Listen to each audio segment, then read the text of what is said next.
Evening chaps and chapesses. I don't think that's the correct term, but I'm going to go with it because I can't think of anything else. Hermione, hello. How's it going? Let me stop by for the last few minutes before I'm officially in bed. I'm sorry I can't stay longer than maybe 5 minutes. I'm already half asleep in my way to bed. That's fine, Hermione. I'm sorry. This is, like I said earlier, it's quite a late stream. But I think I'm going to still do an early stream. I'm just currently my sleeping pattern is beyond knackered. It's good to see you though. How's the scholarship going? Internship. Sorry, I'm getting the wrong terms now. Oh look, just had a bit of a hair wash earlier. Hair's still drying a little bit. But yes, hope everyone is well. Well, by everyone at least Hermione. I'm going to be doing. I need to do a bit of Shibuya today. Apologies if that makes anyone really grumpy, but I need to get it done, and then we can send it back, and I can get Fist of the North Star. Hopefully, I don't think we'll finish it tonight. I kind of want to do about 3 or 4 hours of it, and then do a bit of Forza. Because I'm really enjoying Forza. Forza's a lot of fun. Really enjoying it. I'm going to try. I might try playing at 30 frames a second tonight just to see how that looks.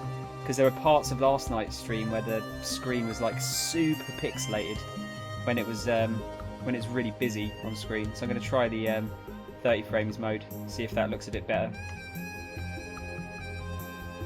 During university times, this would be perfect for me as I'm normally awake till midnight or 1 AM. But now with work, I'm getting up early. I'm getting tired early. Yeah, that's fair. It's fair, totally fair, Hermione. Yeah, I'll probably do a. What I'm thinking is I'm going to do a 2 till 6 stream, and then an 8 till 12 stream, and then have 2 separate games. Might try it, see how it goes. I'm well, hope you're well as well. I'm the same. Nothing's changed here really. Oh, Sonic seems to have collapsed here. Here. Might have to sort him out a bit later. I was using my, see there's my cover. It's getting cold here now, so I'm having to put a cover over my legs. Sound like a right fucking old man. But yes, no, I won't be just doing I won't be doing late ones all the time. I think I'm going to do half and half because I've really enjoyed the. There's so many more people talking during the evening. I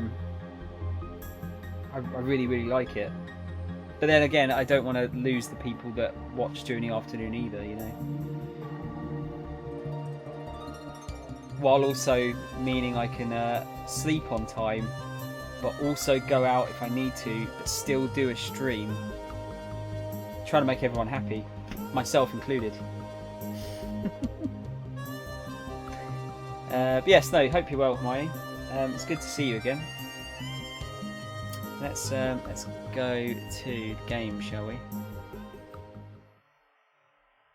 I've also changed the colour range on this, so because I was looking at the videos and it's like they're kind of a bit like the contrast is a bit off, isn't it? So I changed this, and the colour should look a bit bolder, although it might be darker in places. I don't know. I figured it was worth having a go just to see how it looks. But yeah. Now I'm hoping I fixed the problem. I haven't actually tested this because I didn't want to go too far ahead with the story. But I think I got that thing fixed. It was something really obvious and annoying as well.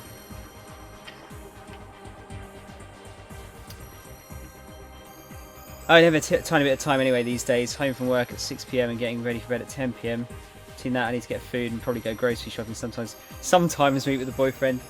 God, poor boyfriend. Getting no, I understand it's difficult, isn't it, to make time for everything. Hey, you know, got to concentrate on your studies. I'm not going anywhere. I'll still be around, hopefully. I'll be here when you get back. When you're done. I appreciate you just stopping in. Right, how does this look? So I'm just looking on OBS first before I switch over to full screen. Fucking sound is just all over the place on this. It's either really quiet or really loud. There is no in between. Let's try that. And every time that I restart the computer, it changes the it shoots the sound right back up again. You, sir, are now streaming too late. Solid. If you just missed my chat about it, I'm gonna do 2 separate streams. I think is what I'm gonna do. I'm gonna do one stream in the afternoon for one game, and then one stream at night for another game.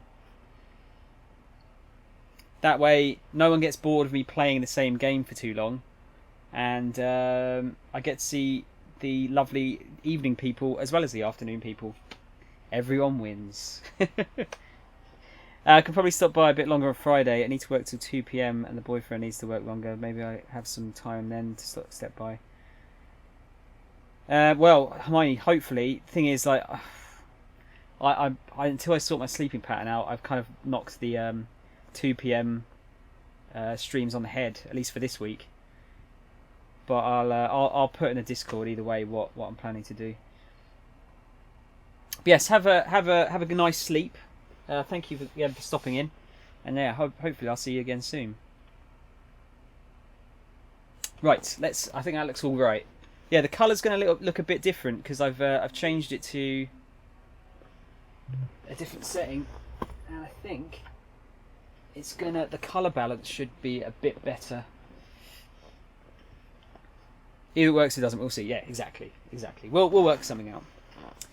Right, and I'm going to read this because I think this is going to hopefully go... If it doesn't go into the right bit now, even though I don't own this game, it might well get put into the fucking bin. Right, is everyone ready for Daddy Sound to read them a bedtime story? It doesn't sound right at all. Oh, I just want to say thank you for Scarf Waverley, by the way, who followed after the stream ended last night. I think he was from...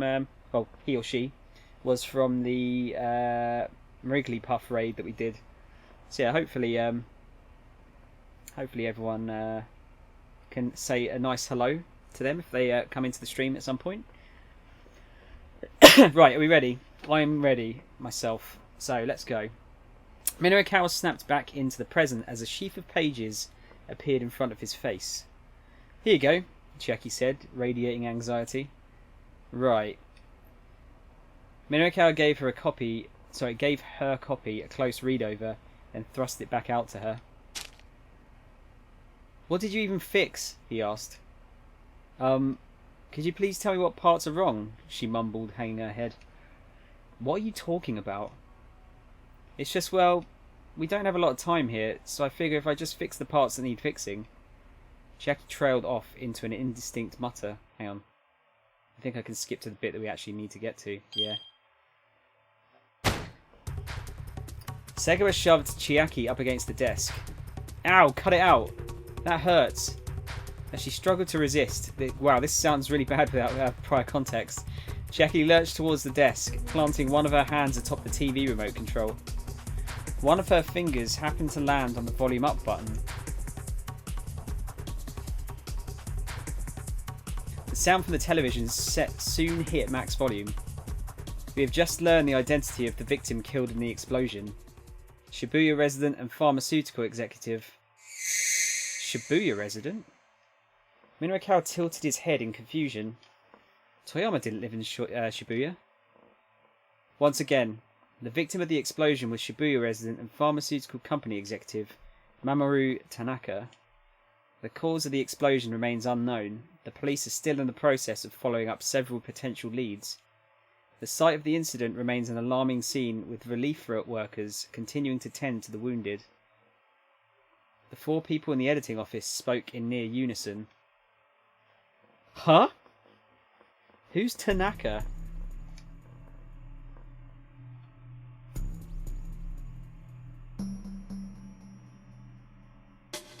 And that one little bit was the one bit I could not get to fucking proceed. We were right at the end.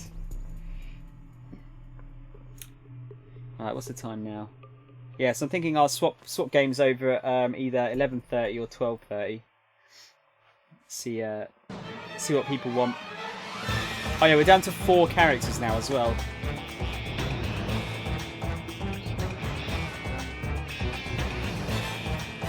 Maria's story seemed to get finished off as far as us controlling it.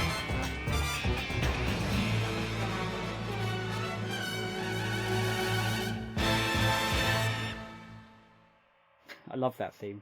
I don't know what it is about it. I really like that theme.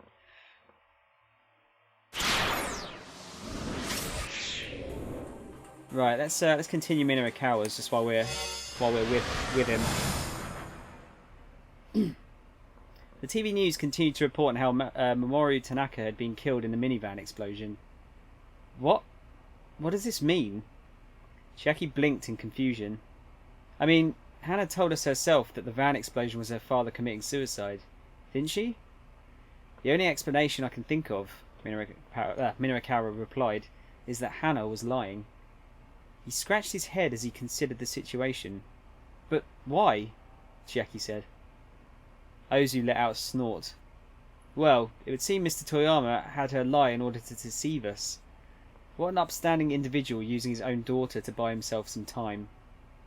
Minarikawa wanted to yell at the guy, but he managed to hold his tongue. The important thing was that Toyama was still alive. And if he was still alive, then there was still a way to save Heaven Publishing. They'd get the current issue out on time, with a big scoop waiting in the wings for the issue after that. From there on, it should be smooth sailing. Well, no matter, Ozu said. Seeing as Mr. Toyama isn't dead after all, we'll just wait here for him. He sat back down on the sofa. But Segawa leaned threateningly towards Chiaki. Hey, he snarled. You sure you don't know where the guy's hiding out? I don't, Chiaki shot back. And even if I did, I'd never tell you. Say what now? He leaned in even closer just as she stood on her tiptoes in defiance, and their foreheads collided with a dull thud. Both reeled back, clutching their heads in their hands. Just calm down, Chiaki, Minarikawa said as he began rooting through Toyama's desk. For now, I'm going to look for clues to where Toyama might have gone. You just focus on working on your article. Oh? Ozu raised an eyebrow. Getting all cooperative all of a sudden, I see. I want to change up the plan for next month's issue, and I can't do that without the Editor-in-Chief's approval. What Minarikawa was actually looking for, however, was a back issue of 4-Star General Gossip. He was pretty sure the article on Asawa had been printed in the magazine's inaugural issue. If he could find that scandalous piece that the scientist had asked for, he'd also be able to get his big lead about the power balance of the world being at stake. And if he could get that, not only would next month's issue be a sure thing, it was a good bet that sales figures would go through the roof. He found a file folder full of early material and quickly flipped through it. It didn't take him long to find the article. Floundering Akoshi Pharmaceutical arranges marriage of political convenience. The large headline practically jumped off of the page. Minarikawa quickly read over the story. The basic gist of it was this. The corporate director of Akoshi Pharmaceutical had sacrificed his daughter in order to keep a researcher named Kenji Asawa on board. The daughter, however, had previously been dating another man. That must be what Asawa wanted him to look into, the guy his wife had been dating before they were married. It should be easy enough to just ask whoever had written the article. Minarikawa's gaze jumped to the end of the piece, looking for the writing credit. The piece had been written by Toyama himself. Hey, ain't you done yet? Segawa yelled. Tell us where Toyama is already. Yeah, Minarikawa thought, we're going to need to do something about these guys. I'm still looking into it, he said. Just hold on. He made a show of opening and closing various desk drawers. The drawers themselves were packed with a jumbled mess of electrical and gas bills, Noodle House delivery menus and the like. Look faster, Segawa growled. Right, so we got A. For now, Minorikawa decided he'd better butter this guy up. Or B. Maybe he could mollify this guy by having some noodles delivered for dinner.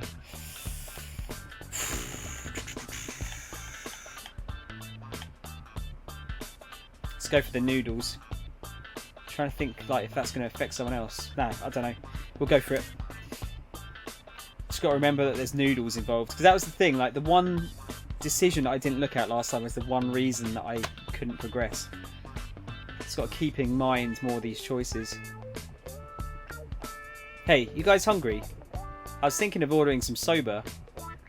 Man, this ain't no time for that, Segawa snarled. Besides, we just had some soba anyhow. And ugh, it was awful. Don't talk to me about noodles. Hey Spidey! How you doing, man? Segawa launched into a shadowboxing session as if trying to punch out the provider of his disappointing soba. The guy clearly had zero capacity for sitting still. And thank you for the host, as usual. Best boy has arrived. You can be the best boy, spelt B-O-I, at the very least. Minorikawa has found the back issue of the gossip he was looking for. He still needed Chiaki's article though, and she wasn't quite finished yet. He had to buy some more time. By the way, he said to Segawa, are you familiar with SOS? SOS? The thug paused mid-jab. Yeah, SOS. I was planning on interviewing them later today. Here they're some pretty tough guys. Only one of them would be able to give me a fight. Only one of them who'd be able to give me a fight would probably be that H.E. Endo. Except as I hear it, he's left the gang. Aha, really now? Heard anything else interesting?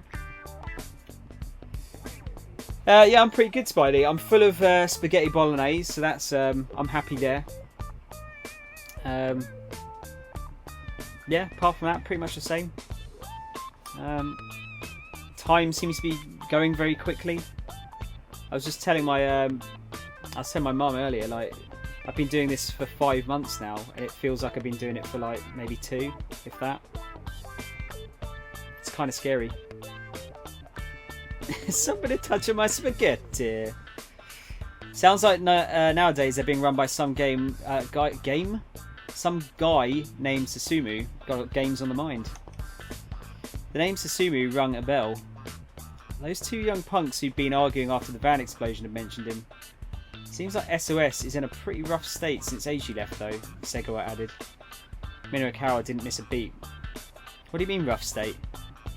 Back in the day they were all goody two-shoes, never shake folks down or steal or any of that stuff. Guess they found that Eiji hated that sort of thing.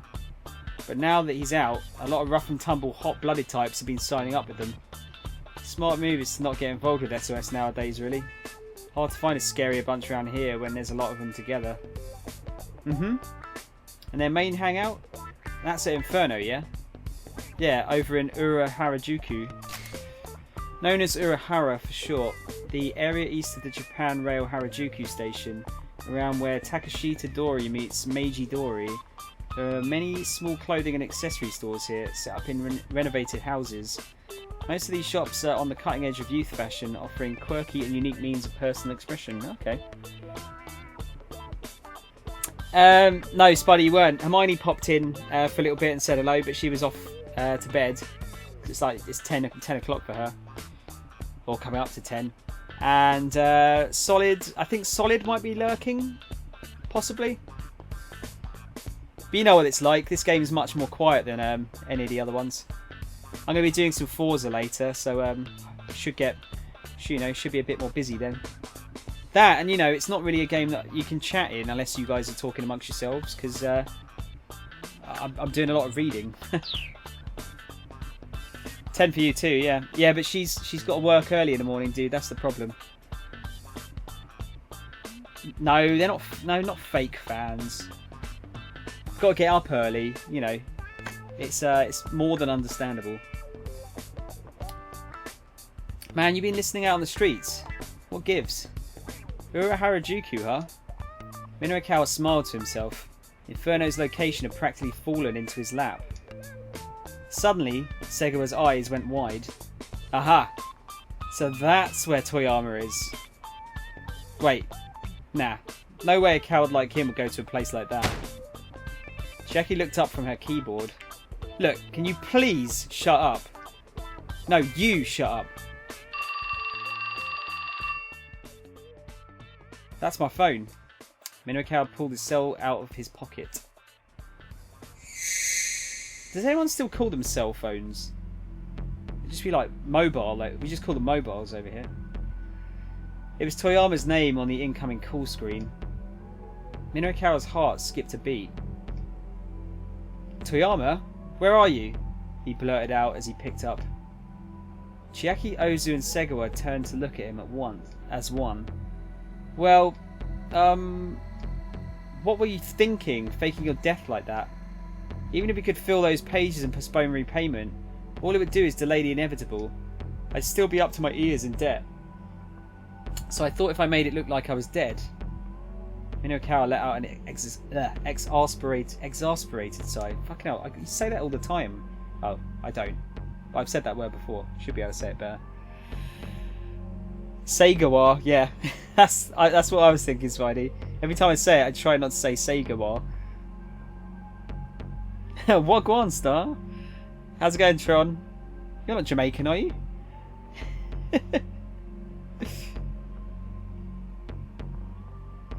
Well, everyone already knows you're still alive, so your little attempt at subterfuge didn't even wind up buying you time. What? Toyama's hysterical squeak was painful to hear. Alright, listen up, Minoikawa said. If it's the debt you're worried about, you'll be able to pay that back real soon. What do you mean? I've landed a huge scoop. You could do a print run of 1 million copies and still sell out if we can run it as an article. Toyama perked right up. Wait, you really mean it? I'll give you all the details. Just get your butt back here. But aren't those loan sharks there at the office right now? Fine, then I'll come to you. Tell me where you are. The two thugs crowded nearer, a predatory gleam in their eyes. And Minoikawa had a flash of inspiration. Got it, he said quickly, before Toyama could respond. Miyashita Park. I'm on my way there now. Don't go anywhere. Ozu and Segawa grinned at one another, then bolted out the door. Dumbasses. Just work around a lot of Jamaicans. Okay, cool. Thick Jamaican accents are really, really difficult to pick out, I think. Yeah, Wagwan means what's going on. I know that's about probably the only Jamaican word or slang that I would know. I mean, Spidey, you're not technically wrong. What's going on is kind of a way of it's a way of saying hello, isn't it? Urban Dictionary says it's a video game greeting. Okay, that's wrong.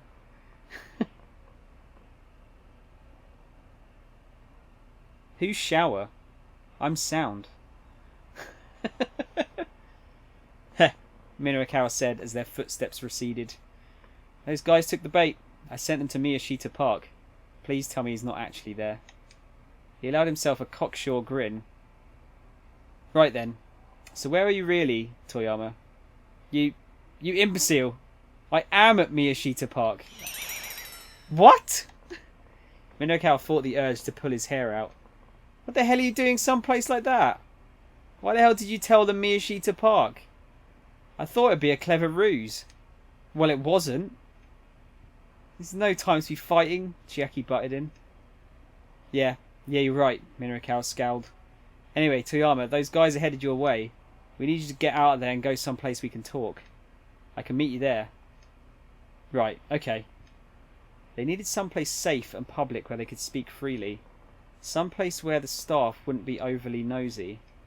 But where? Minoikawa thought. So you can go for the familiar cafe by the station was a natural choice. Recalling the noodle house from the menu he'd seen earlier, he opted for that. Or nothing suitable came to mind. Probably Toyama should decide. Ah, shit. All these choices are getting tougher because they're all like... all pretty suitable, I'd say.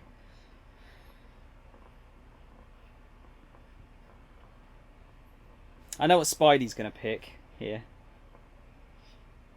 Tron, how was your day, dude? Did you, what were we up to today? Anything much?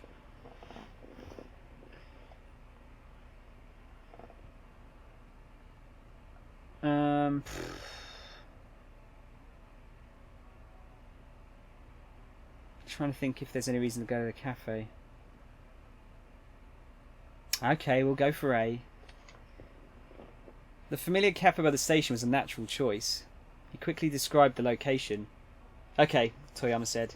Cafe Lautrec. Got it. I'll see you there.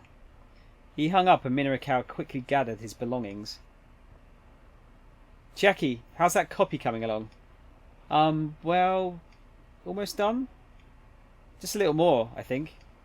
Alright, bring your computer and come with me. I'll read over what you've got so far. Minorikawa waited as Chiaki got ready to head to the cafe. As the two were heading out of the office, however, someone else opened the door. You've got 14 minutes and 57 seconds left to send to press. 56. 55. The writer submits to the editor submits to the designer. This is the next step in that whole handoff process. Naturally, being late for this causes quite a lot of trouble.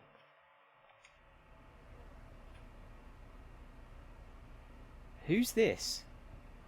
A slender man with a gaudy necktie entered the room and sat down on the nearest desk, staring fixedly at his pocket watch. Minorikawa narrowed his eyes dubiously. Who the hell are you? Always make sure to show up 15 minutes ahead of the appointed time. That's just common decency. The man gave no indication he'd even heard Minorikawa's question. Nothing too tough, Trom. That's good though, right? That's always good. No, don't want a too stressful a day. By the way, I'll be playing some Forza later, Tron, if you're up for watching some of that. I suppose I can wait here, he continued. Just for another 14 minutes and 20 seconds. Mr. Mino? Is this guy talking about our submission? Chiaki stared doubtfully at the newcomer. Hey you, Minorikawa asked. Are you from the printer? But the man did not reply. Don't ignore me. Are you from the printer? Still, the man remained silent. Minorikawa was furious. Look, cut the crap, he roared. In response, the man quietly reached into his suit pocket and pulled out his business card. My name is not Hey You. He handed the card to Minorikawa. It read, Cho Nippon Printing Co. Limited, Sales Department Division Number 1, Koichiro Katayama. I'm Koichiro Katayama, newly assigned to Heaven Publishing. A pleasure to meet you. My predecessor is in the hospital due to a car accident. He should make a complete recovery in about 2 months. Sachio Usui, 39 years old, single, a long-time veteran at Cho Nippon Printing. Rather timid by nature, the strain of dealing with publishers makes him sick to his stomach. Around 1:10 earlier today, while driving to meet with one of his clients, he had to swerve to avoid a young man and woman who darted into the street. He crashed into the car next to him and ended up at the hospital.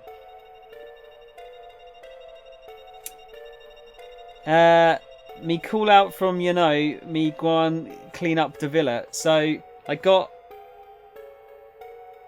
that you're cleaning up your house. I can't decipher the first bit. Fucking Eltron. You get your cut, fucking hell. I thought, reading chat is hard enough as it is. But now you're starting to speak in, Jamaican slang. Although, it could be a learning lesson. I could learn this stuff. Called out from work. Wait, is work?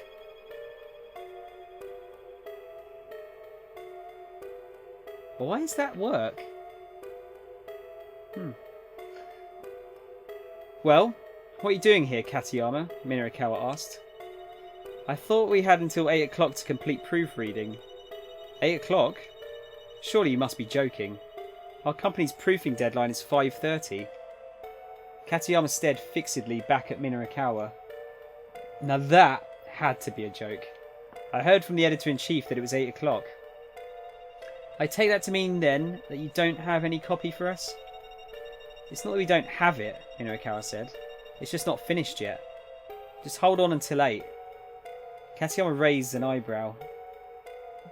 No. Publisher and printer need to work in concert.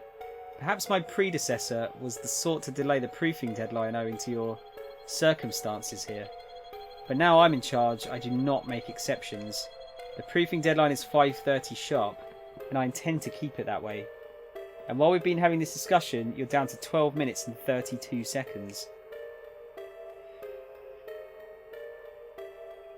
Oh, okay. What was the word? The word you missed was work. you know, it's just Okay, right. Yeah, that makes more sense. Katayama held out his pocket watch as if to emphasise the point. That's ridiculous, Minorikawa exclaimed. Just who the hell do you think you are? You guys are going to be printing a paper that I wrote. Do you even know how lucky that makes you? So just wait, okay? Just give us... just give us until 8 o'clock. Just give us 3 more days. Just give us till we're done. I'm going to say just give us till we're done. Here. I'm overruling you, Spidey, because I think A would probably be the wrong answer. And I kind of want to try and get this done as quickly as we can. Just give us till we're done. Until you're done? And when might that be, I wonder? Katayama's tone was dubious. I said till we're done, Minorikawa snapped. And I mean till we're done. Katayama thought for a moment and then nodded. Very well. Then I shall wait. Until you're done. Really? Katayama gave another slight nod.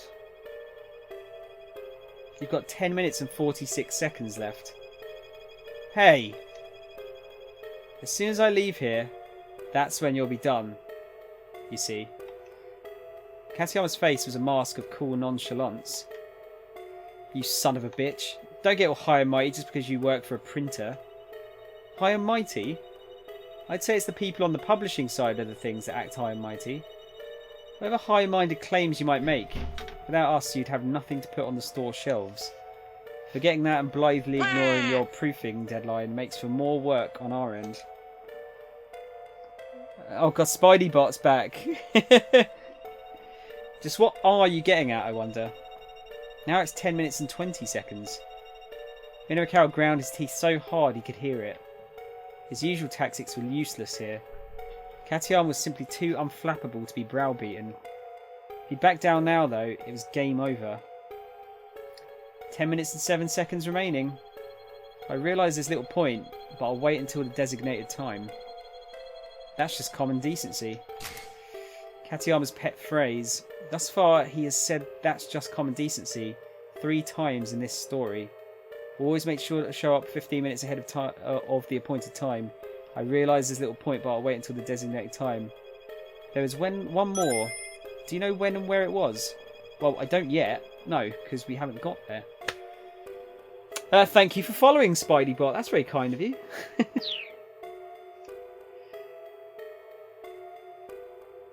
Where's Lives for Coke? Ain't seen him in a minute. No, you know what? I'm still not sure who's behind Spider-Man Lives for Coca-Cola. I can't tell if it's Spidey himself making a troll account at his own expense, or if it was someone else entirely. Katayama's eyes were once again locked on his pocket watch. It was no use. Minorikawa couldn't find a way to talk this guy around.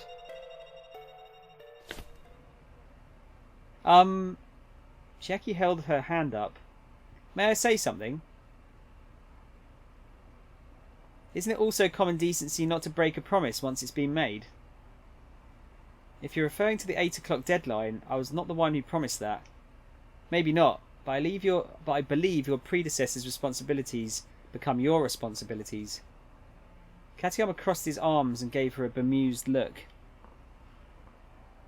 Who's sending me messages? Oh yeah. It's about Halloween costumes. What am I going to wear? I don't know. Spidey-bot, thank you for the host. Wait, hang on. Calling me a little twat is a bit far. I can call myself gobshite. According to research, Spider-Man lives with Coca-Cola is in fact Soundshower trying to create drama. And how would I do that when you could see me not typing when Spider-Man Lives with Coke first turned up? Hey? What's your name, miss? Chiaki, she said bashfully. Chiaki Iso. The printer's expression brightened visibly. Good. That timid hesitation of yours is just splendid. You have none of the arrogance so typical among publishers. Huh? Chiaki was taken rather aback. In deference to your polite demeanour, I shall wait until 7 o'clock. That is the latest I can possibly allow. All right, Minorikawa shouted, practically in Katayama's face. We agreed to those terms. No, I wasn't talking to you, but we've got terms of our own. Katayama reeled ever so slightly. I'm not certain you're in any position to set terms here. Just shut up and listen. From here on out, you're coming with us. What? Why? We're going to finish up our copy on site, then burn the data onto CD and hand it over to you there. That's why. Katayama let out a sigh of resignation. Oh, very well. I suppose I'd simply be waiting here anyway. Minorikawa pumped his fists in victory. Hey, little twat. How's it going, Alt? That's clever marketing. Jokingly insulting the subject can be charming if done properly. Hey, you call me a subject? Someone's feeling a little hostile today. Coming from you, Shadow. No, I'm only joking. I'm just having a bit of banter. Dresses up as Dr. Octopus. How am I gonna come up with a Dr. Octopus costume in a couple of weeks? The Soap Squad. Oh god. Soap Squad is better than Shower Boys, though. I reckon. Oh no, he said Shower Boys as well. Oh god.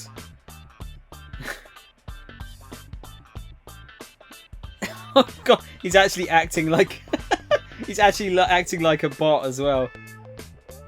Oh, Shower Lords, that could work. Oh wait, oh you know what? Shadow, you might be onto something there. Because then, if we're Shower Lords, then you could have a subset of them could literally be Scrub Lords. Because they're scrubbing themselves in the shower. Help me. Help me. Shower Lords could work well, yeah. You like how I'm getting bullied, by the way? Yeah, I'm doing good, dude. I'm doing pretty good.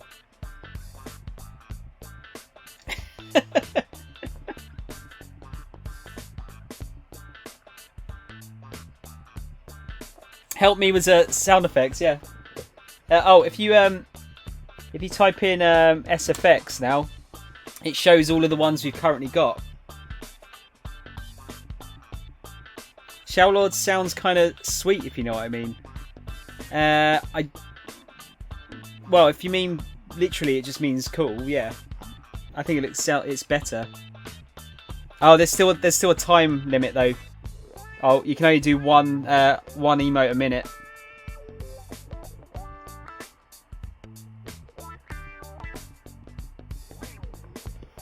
But yeah, no, sorry is I'm sorry. Shower Lords. I don't know if it does. Yeah, maybe. It's certainly better than it's certainly better than Shower Boys though.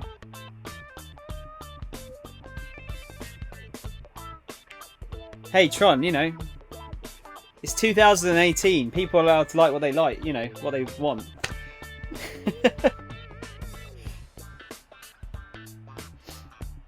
Yeah, I don't know.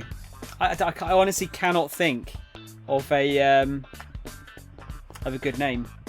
That's why I think we should probably take it away from the shower side of things and either go for sound or go for something completely different.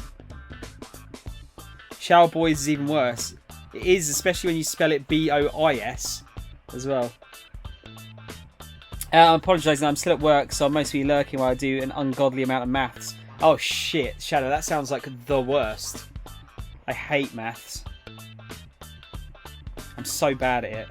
I used to be alright at it, but I haven't done it since school, which was like 2002, I think was the last time I did any maths. Yeah, we need to have a bit of a brainstorm.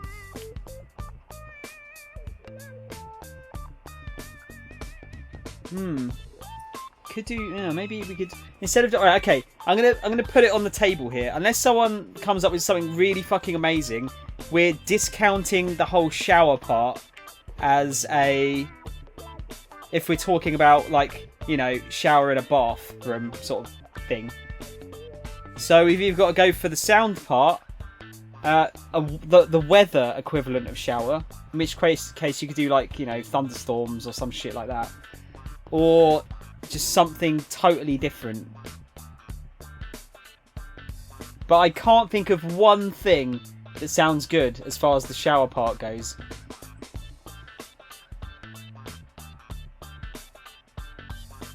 Oh, you mean shower? I don't know.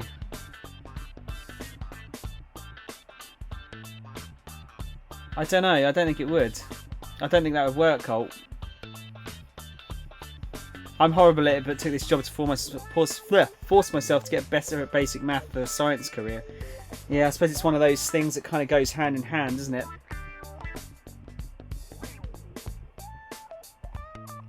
This whole Lords thing is taking off more than expected. It does work, doesn't it? I think it works better.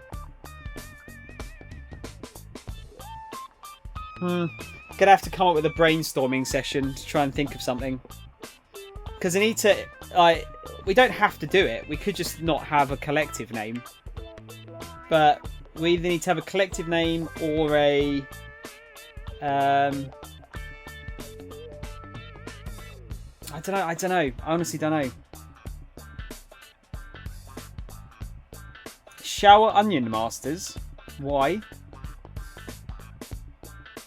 Oh god, Tron. Is it going to be a Dr. Octopus one? Tommy guns. Check out these guns. The Sound Crowd. Actually, Sound Crowd sounds kind of good, doesn't it? I'm going to write some of these down just for some ideas. Right, so we've got Shower Lords. It's the Sound Crowd. The Sound Wave. See, we'd have to kind of go for like a Transformers thing if we were going to go for Sound Wave, I think. But the real question is, are we all Shower Lords? Are people like C and myself Shower Ladies? I think everyone can be a Lord in this case. I would make it so that everyone can be a Lord. The Clean Collective. Soap suckers, no. Tron, it's, you know how like a lot of channels give their subscribers and whatnot, they say like welcome to duh. We need to try and figure out a name for that. So I think if you're not a Lord, you're a Duchess, aren't you? The Shower Duchess. But I need to make it. We need to make it a sort of a gender-neutral term, so as not to wind anyone up. Like, dude.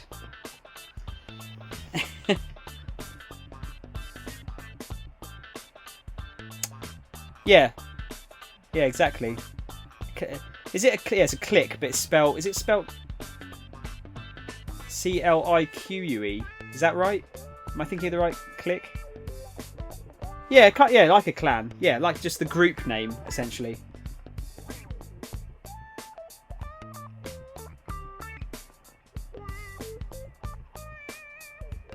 Oh no, Shadow. It's more like I think it's just it usually sounds better if it's like a non-gendered thing anyway. I think. I mean, for example, look how bad Shower Boys sounds.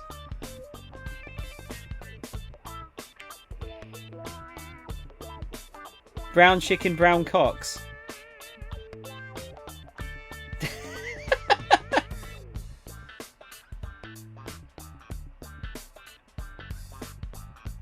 Yeah, I don't know. Spidey, I don't want to have it associated with the cleaning side of showering. John, how you doing, man? Oh, Jesus, oh, holy shit. Oh my god. I can only imagine the uproar that would cause. No, yeah, definitely not golden shower, Tron. Spidey, we've already gone over this. We can't have cool kids. Yeah, exactly. We're not having the KKK as our as the group name. That one is going in the bin forever.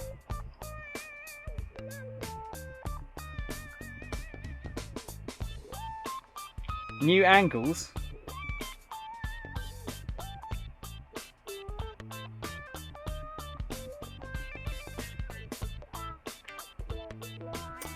Why not? I don't think I even need to give you 3 guesses as to why not. Oh yeah, new camera angle, John. Yeah, I thought I'd try it out. Seems like people like it a bit better than the other one. Seems a bit more personal. Because I'm actually looking at you guys rather than it being over here.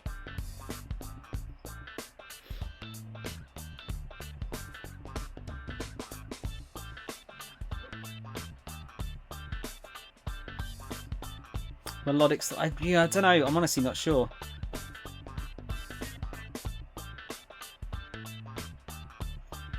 Because it's got to be like it's got to either sound cool or be like kind of lame but not too lame.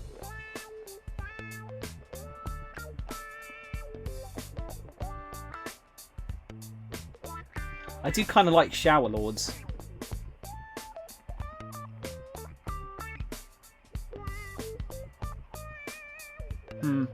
Yeah, I kind of like Shower Lords. Tom's Fuck Buddies. John, is that your way of prepositioning me?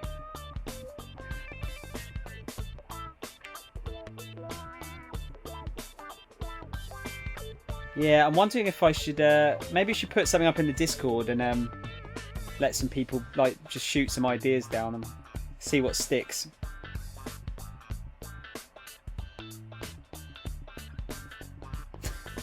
God.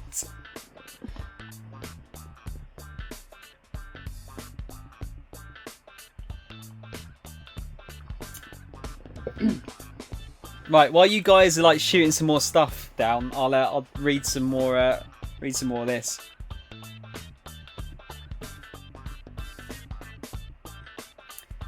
All right, Chiaki, go and copy the DTP data we've got so far onto your computer. Sure thing, Mr. Mino. Chiaki quickly set about copying the data from the editing department's desktop. Okay, done. Then let's go. With the others in tow, Minorikawa headed for the cafe where Toyama would be waiting. Now, is the cafe the right choice or not? They reached Cafe Lautrec without incident, and Minorikawa promptly spotted the publisher. Over here, Toyama hissed, eyeing his surroundings with obvious unease. Hannah sat by his side, sullenly sipping on some juice.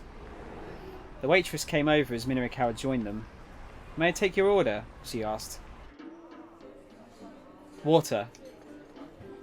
Just water, sir? Fine, make it a double. Exasperated, the waitress headed back to the kitchen. She really hates him. Toyama looked over at Katayama. Who's this guy? I'm Koichiro Katayama from Cho Nippon Printing. Katayama presented his business card. Toyama turned to Minarakawa with a quizzical look. What's someone from the printer doing with you? I'll explain later. There's no time for that right now, Minarakawa replied. Sound Legionnaires. The Shower Legion. Shower Power Friends. Oh god. I'm reading, don't worry. Yeah, I kind of like Tron. I like that angle more of like kind of going for like the weather side of things, but I can't think of anything good from it. Like nothing really rolls off the tongue really very well. Fellowship of the Twix. Oh my god. Lion bars are better than Twixes. Oh, it's correct. No. I don't. I prefer Lion bars. Lion bars are better. But you just can't buy them in multi-packs as easily.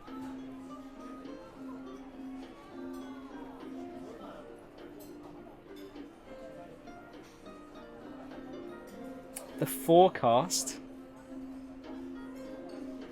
You know what, Tron?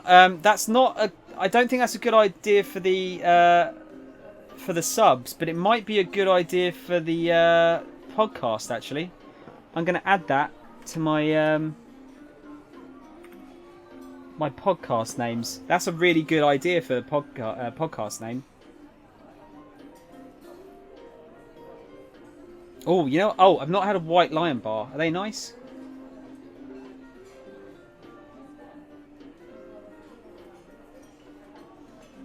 Actually, Spidey, although you're joking about it, like going with like a Hobbit type thing might be an idea.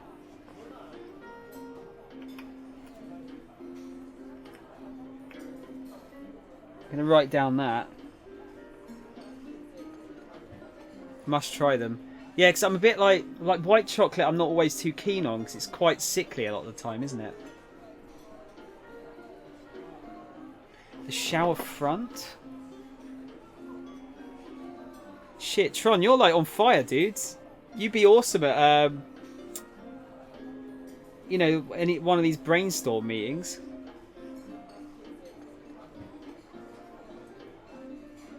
Fellowship of the Tank Engine. Fuck. It doesn't really roll off the tongue though, does it? Shut up, Alex.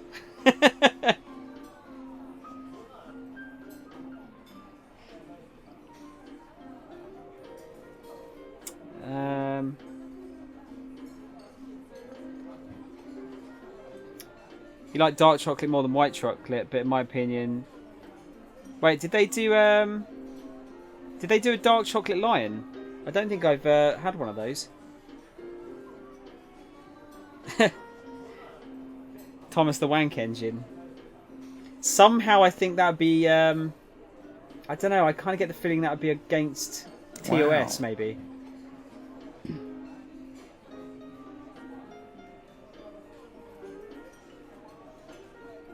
Bolt hazard? I don't know, I feel like we're getting a bit too far away from the shower part of stuff now, Tron. I appreciate all these ideas, by the way. I really do.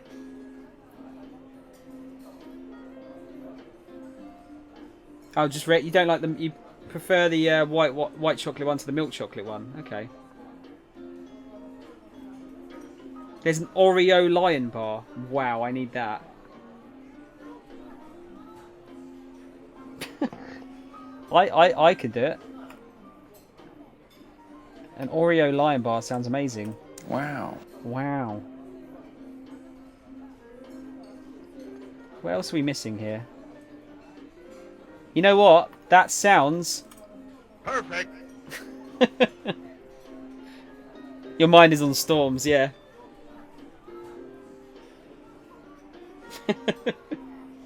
I thought you might like that one, John. I wasn't sure if you'd been in here since I added that in. We've also got...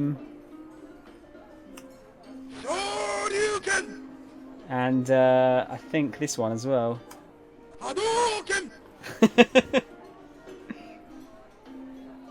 Oh yeah, I forgot we had Fatality. as well. NANI? And Nanny, yeah, we got Nanny. Nanny!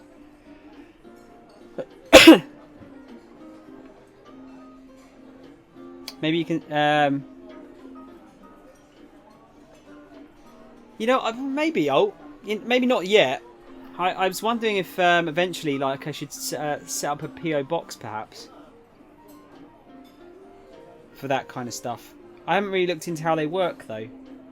Like, if you have to pay for them, or I assume you have to pay for them.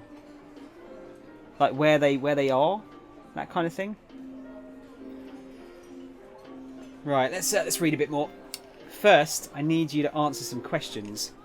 Does the name Kenji Asawa ring any bells? Asawa? Toyama closed his eyes in thought. He heads up a laboratory at Akoshi Pharmaceutical. You ran a piece on him in the first ever issue of 4-Star General Gossip. Toyama's face lit up with recognition. Why has her laptop got a doily on it? I've just noticed. Also, that green drink looks really nice. Ah, yes, that political marriage piece. Yeah, that one. Do you remember the details from that article? Of course. Who do you think I am? Toyama puffed himself up proudly. I used to be local news copy editor for the Central Times. I've got the details for all that stuff. All the stuff I've ever covered here in my head. In that case, do you know who Kenji Asawa's wife was dating before they got married? Toyama blinked his eyes vacantly. Hey, what's the matter? Mirokawa asked. This is a pretty tough pop quiz you're giving me. Surprise, kids! It's time for a science quiz. What colorless, odorless gas, lighter than and air? I'm guessing that's meant to be lighter than air and used for consumer and municipal gas applications. Is also known as marsh gas or swamp gas. Is it helium, ethylene, propane, or methane? Tune in next time for the answer. I would guess it was helium. Oh shit, Tron, you're coming up with all the best podcast names here. The Overcast. I like that.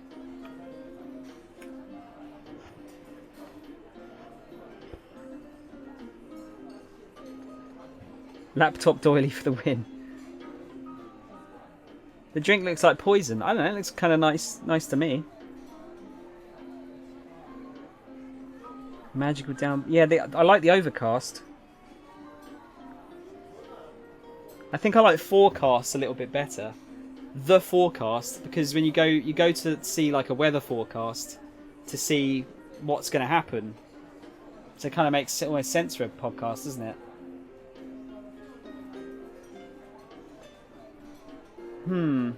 Yeah, maybe. Cut the crap, man. You just said you have all the details inside your head. Oh, they're in there, alright. They're just not coming out. Minorikawa slumped. Mr. Toyama, please. Whether or not you'll be able to pay off your debt depends on your memory here. Hearing this, Hannah cast a cold glare up at her father. Alright. I can remember. Or I can at least try.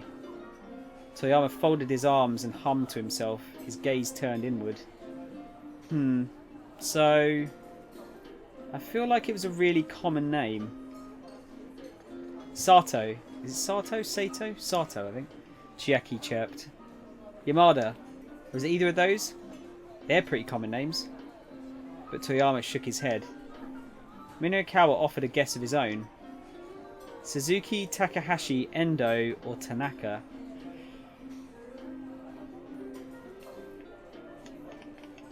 I'm going to say Tanaka, because it should be the guy that was in the car, wasn't it?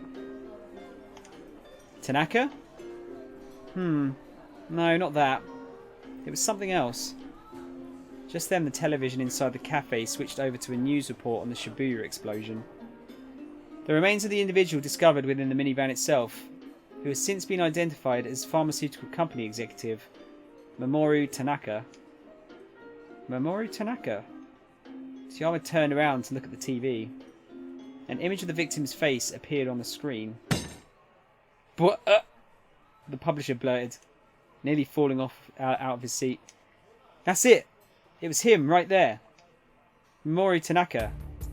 That's what I said, Tanaka. Toyama pointed excitedly at the TV screen. That's who Kenji Asawa's wife was dating before they got married. Mamoru Tanaka. Minorukawa felt himself getting goosebumps. The victim of the terrorist bombing in Shibuya was also linked to the researcher who was key to a terrorist viral scare. His reporter's hunch was now a certainty. Right now, Shibuya was at the centre of some massive conspiracy. This went far beyond even a major scoop. Alright, what have I missed here? Maybe when you get popular you can have a podcast with all the Hobbit streamers. Wait, you're just saying short asses? Oh, essentially.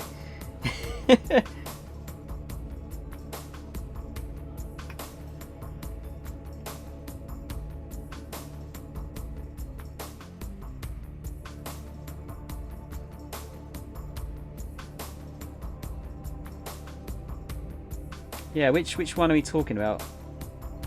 Methane makes you fart. Yeah, I don't think that's a great username. Mr. Toyama, we need to make sure that next month's issue hits shelves. So that drink looks nice. I don't know what's in the bottom of it. It's like a gumball or something. Minorukawa called up Kenji Asawa to let him know the results of his little investigation. I don't think I can do that yet. No, we need to progress his story a bit. The man didn't seem terribly surprised. Probably he'd had his suspicions all along. Asawa told him that there was something he needed to do before he was ready to give details on the big scoop, but that he would call back later. In the meantime, Minorukawa knew he'd have his hands full getting the current issue of the Gossip wrapped up for the 7 o'clock deadline. He slapped his hands down on the table. Alright, emergency editing meeting right here, he announced. We need to get a lead in on the Shibuya terrorist bombing into the next issue.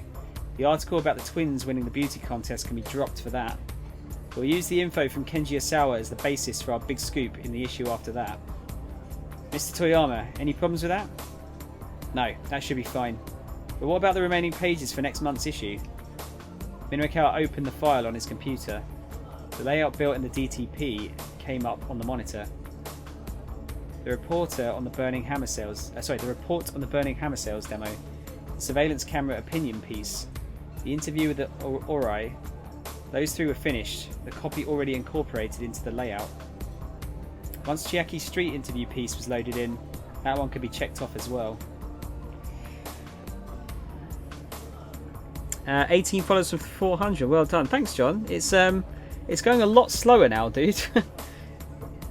I think last month we probably only got about like 40 followers or something. Previous couple of months we were getting like 100 a month-ish.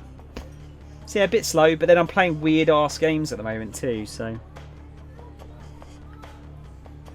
Short Boy Squad.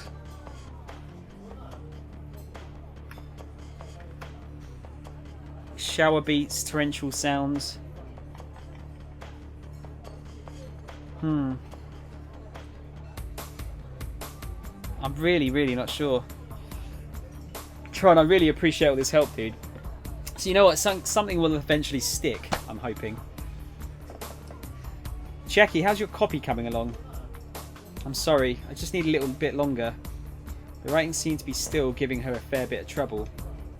The article on SOS was still just a placeholder in a layout, and Minorukawa hadn't even gotten any material for that, putting it even further behind in Chiaki's street interviews. Still, he'd at least learned where Shibuya's legendary street gang made their hangout. He'd just have to take the risk of dropping in on them unannounced to ambush them with some interview questions. And then there was the lead-in for Shibuya bombing. That wasn't even in the layout yet. It was a completely blank slate. Against all odds, they were going to need to put that article together from nothing with just an hour and change. It was an impossible amount of work for just him and Chiaki to do. Well. And how are things coming along? Katayama rose and came closer, trying to peer at the monitor. Minorikawa hurried to cover the screen. Don't look! If the printer rep saw all the blank pages, he might decide to stop waiting. Would you mind telling me roughly what percentage of the total you have completed thus far? What percent? Come off it, man. We're at 100%. If you're 100% done, then that implies that you're all finished. Could I please have the data then? No. I'm saying our willpower is at 100%. I'm not even going to pretend I understand what you mean by that. Shaking his head, Katayama sat back down in his seat. For his chair. Minorikawa, Toyama asked, his expression uneasy. So I know I asked before, well, why is someone from the printer here again? Katayama promptly chimed in. The long and short of it is that your proofing deadline has been changed to 7 o'clock, he said. What? But that's impossible. Who's doing the lead-in for the Shibuya bombing? Toyama eyed Minorikawa and then Chiaki, both stared back non-committally. Then it really is impossible. We'll never meet that deadline. We don't have enough people. No, we do have enough. Minorikawa thrust out his finger. Mr. Toyama, you're going to write that one and handle the layout. What? Heaven Publishing is your company. Won't you step up in order to protect it? Toyama hung his head. I should play Fortnite like all the big boy streamers do. To be honest, I'm not here because of the game. I'm on audio only, and and I'm just chatting. I'm not interested in your type of games. Oh, does it say 328 Shibuya? Shit. Thanks, thanks, Alt. I'll change that. That was my bad. No, that's fair, dude. What kind of stuff do you like, Alt, games-wise? Because I do play a lot of different stuff. It's not just going to be stuff like this. I think I'm fresh out. My brain hurts. Tron, honestly, dude, I appreciate it. It's. I feel like these kind of things are much easier when there's a couple of you thinking about it. And it's one of those things that I really want to get right first time, because how did I put fucking 328? How dumb am I? There you go. That should be updated now. Yeah, once it sticks, I don't really want to change it, you know?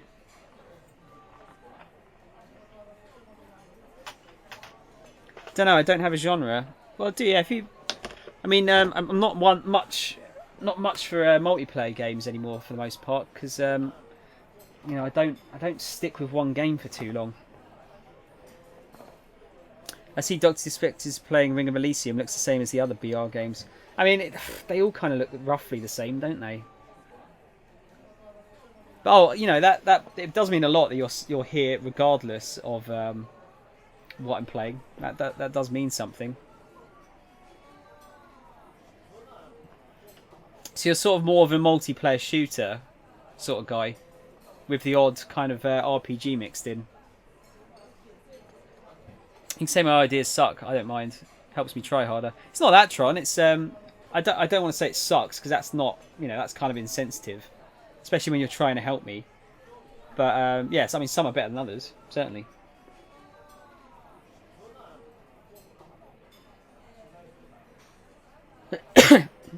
Even if I headed to the scene right now, I'm sure the other outlets have already gotten their coverage. I wouldn't be able to find anything new to write about.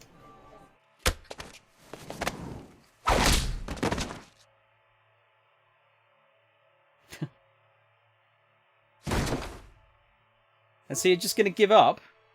A moment later, Toyama was on the floor, Minorikawa glaring down at him. You've always said you wanted to tell the world about things the mass media can't or won't write about. So what the hell difference does it make if they're already gotten the sound bites thereafter? Minorikawa's voice was raw with emotion. Don't you dare give up. Not that easily. Get your ass out there. Find something that only you can write about. Minorikawa? Toyama began to object, then he glanced over at Hana. There was an imploring look in her eyes as well.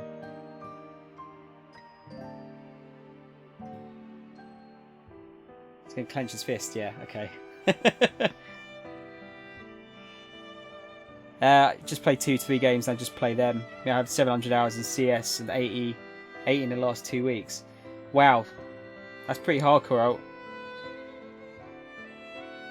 I mean,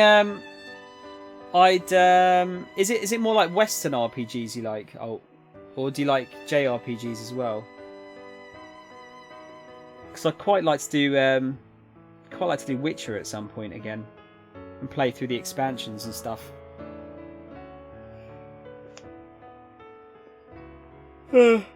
Stuff like CS though is kind of a bit out of my oh, just Skyrim, okay. Well, I haven't done the Skyrim remaster yet, so that might be on the table at some point. Yeah, I'm afraid competitive shooters are kind of a bit out of my I'm a little bit out of my depth there. Apart from like new Halos when they come around, I'll play that. Please do Witcher. Oh, it's really good. There's a press start to join a small event on Saturday. Where is it, John? Is it like the one at the radio thing? Because that wasn't great, was it?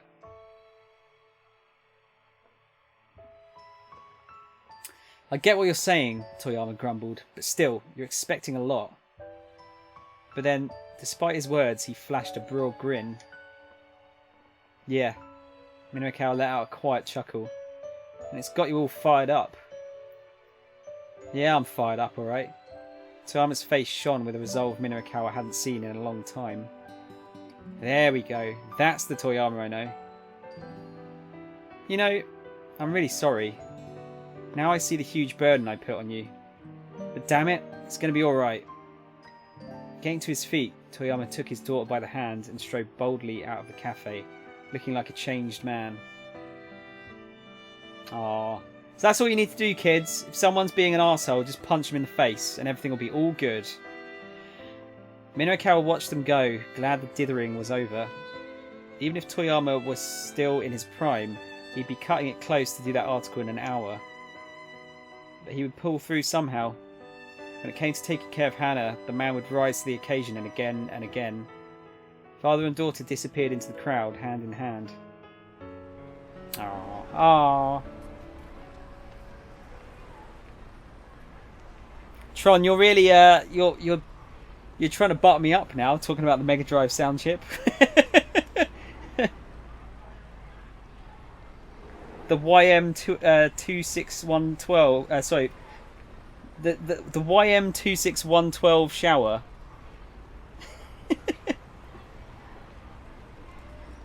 It's fair last time. Oh god, are we going to get into whether it's called Genesis or Mega Drive now?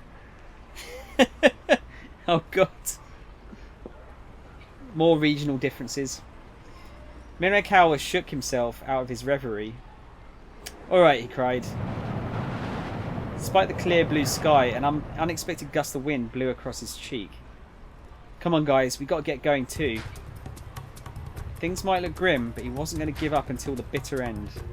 It was time to head to the SOS hangout Inferno. The three ran long and hard after leaving the cafe. If the proofing deadline was 7 o'clock, then they needed to finish up with SOS by 6:30 at the latest. The gang's hideout was in Ura Harajuku. Running all the way there on foot was going to eat into too much of their time. Where's the taxi dude? The traffic was at a near standstill for some reason, and there wasn't a taxi in sight. How long do you plan on running like this? Katayama called out, panting. Just take a look at the road. With this traffic, there's no point in hailing a cab. Even Minokawa was feeling the time pressure now. We're just going to have to keep running until the road's clear. What? Katayama wailed. Stop whining! Just keep quiet and stick with me.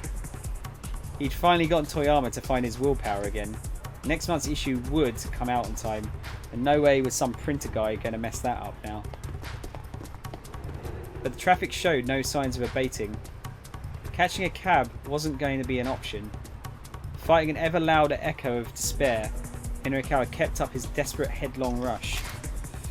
Headlong rush is to rush into a situation recklessly or heedlessly, not quite the same as being daredevil. Still, there are limits to how far the mind can push the body before exhaustion set in. Eek! Just gonna break a laptop or something. Oh shit, okay. Oh, she's cracked her glasses too. Curious question, why is your name Soundshower? Yeah. Oh, it's a song from a old Sega game called Outrun. I just have quite a fondness for that specific song with that game. It kind of brings back some, fond memories of growing up with games. Hello. Hello, Marcelo. But yeah, the song wasn't called Sound Shower. It was called Magical Sound Shower. But I thought, the sound shower part sounded kind of cool to me.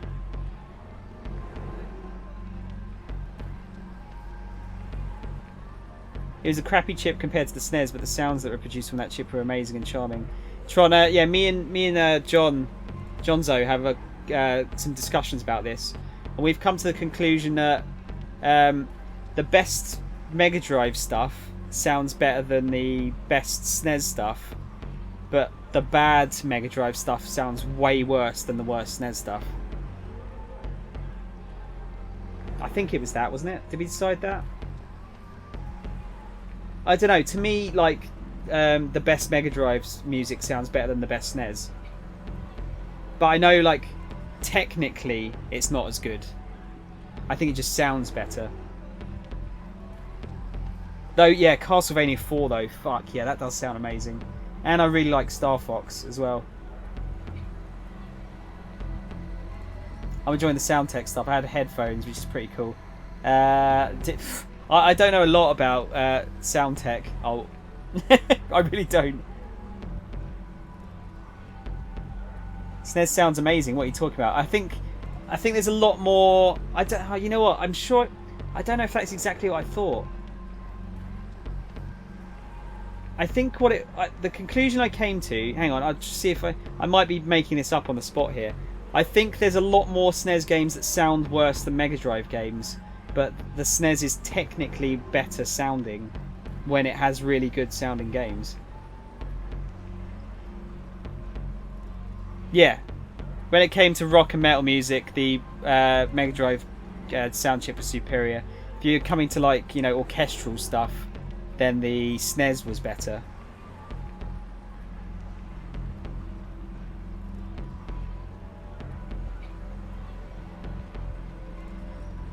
Yeah, I think Tron, you're probably right, actually, dude. Yeah, I think you're right. I think it comes down to the genre that you're trying to get out of the chip. It really depends as well, like who you're getting to make the sound for the Mega Drive as well. Because none of the Western developers had any of the sound banks. Is it sound banks? I can't remember what they called them. They didn't have the same sound. I'm going to say sound banks now. They didn't have the same sound banks as the Japanese guys did. They had much better sound banks. That's why stuff like Thunder Force, Sonic, all of that stuff sounds amazing. And then, a lot of the Western stuff just sounded like a pile of shit. Anyway, Tom, I've been enjoying the stream, but I have school tomorrow, so I've got to get up early. Have a good night and good rest of the stream. See you, everyone. Oh, thanks, man. Thanks for stopping in, dude. Hope school goes alright. Sega had all the Michael Jackson stuff. Yeah, I mean that sounded pretty good. I mean, can we just like bring up how good like Yuzo Koshiro's stuff sounds? Like I think the Streets of Rage is maybe the best, possibly the finest sounding 16-bit soundtrack of the entire generation. Nobody made better use of those old sound chips than Squaresoft at the time. I think Square got a lot out of the SNES one, definitely. They definitely did.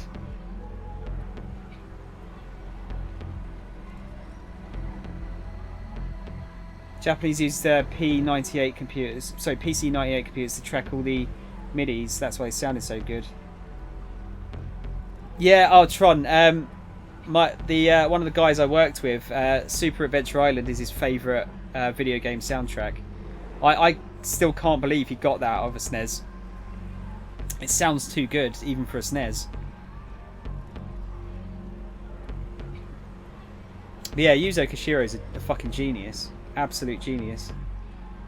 You know you know the song I play at the beginning of the stream, the starting soon screen. That's a Yuzo Koshiro track. He does some amazing stuff. As they were running across a pedestrian overpass, Chiaki slipped and took a nasty fall. She skinned her knee hard enough to draw blood.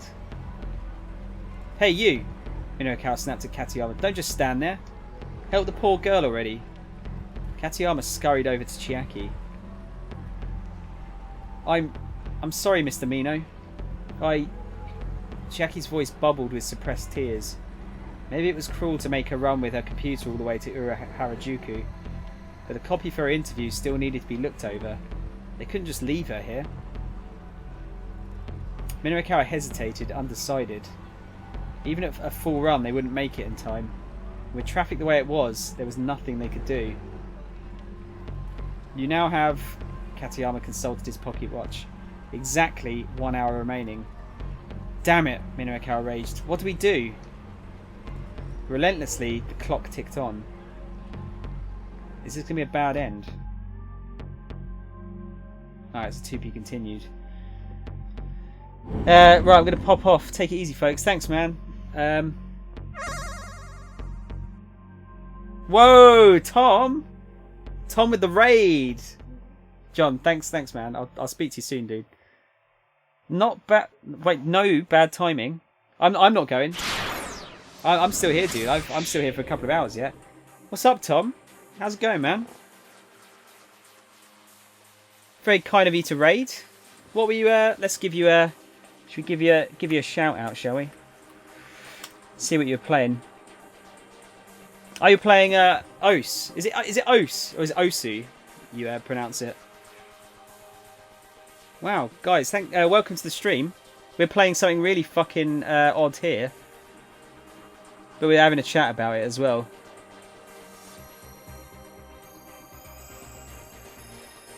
Oh yeah, Tron. I mean, like I said, the SNES sound chip sounds way it's technically much better than the Mega Drive one, but I prefer the sound of the Mega Drive one. I think that's sort of what I was getting at. No. One of my mates was leaving. You're sad. Kill yourself. Okay.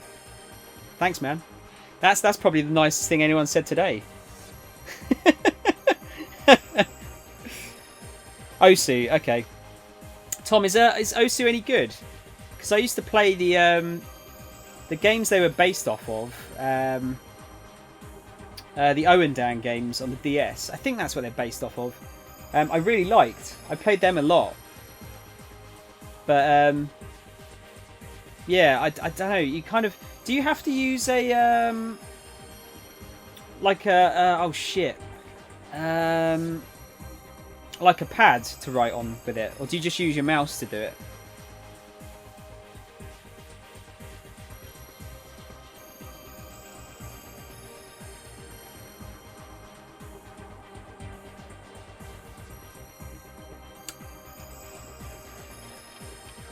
By the way, Tom, is Henna's one of your boys?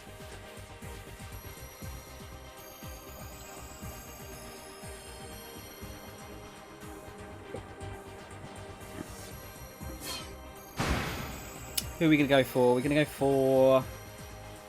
Actually, yeah, we'll do a Sour, because one of the crossover points was with him. Ah, the Program. You're one of Tom's boys. How you doing, Program? I'm sort of hoping you won't tell me to kill myself.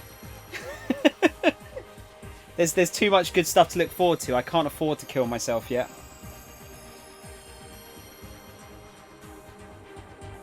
Tommy Guns in the house. Yeah, we got 2 Toms.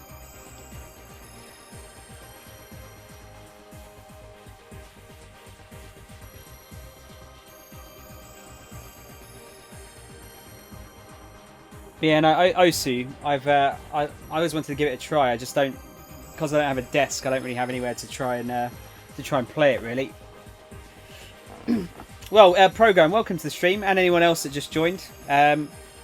My name isn't Soundshower, but my channel name is Soundshower. I can't even say it fucking properly, can I?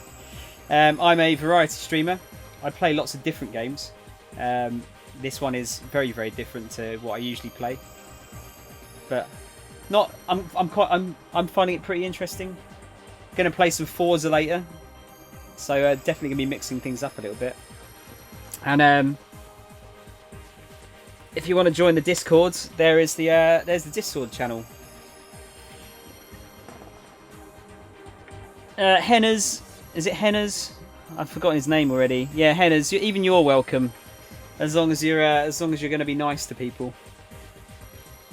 He's probably buggered off now, anyway. Right, let's see what Asawa's doing.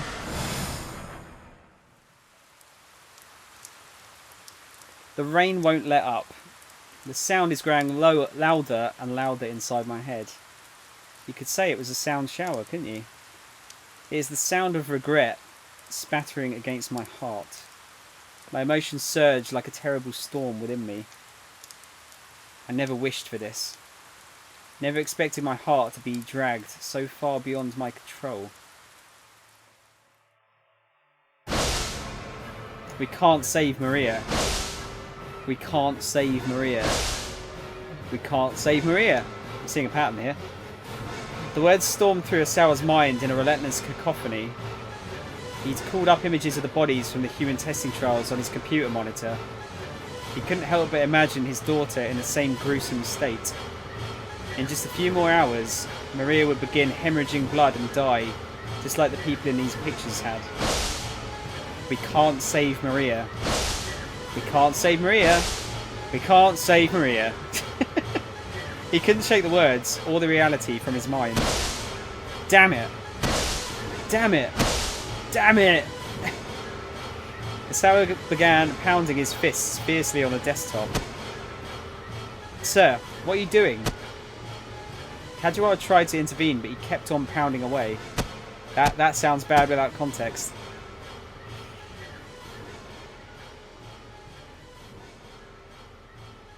But he finally ceased. The pain of the repeated impacts lingered in his hands. My research was never about any sincere desire to help people. Now I'm paying the price for that.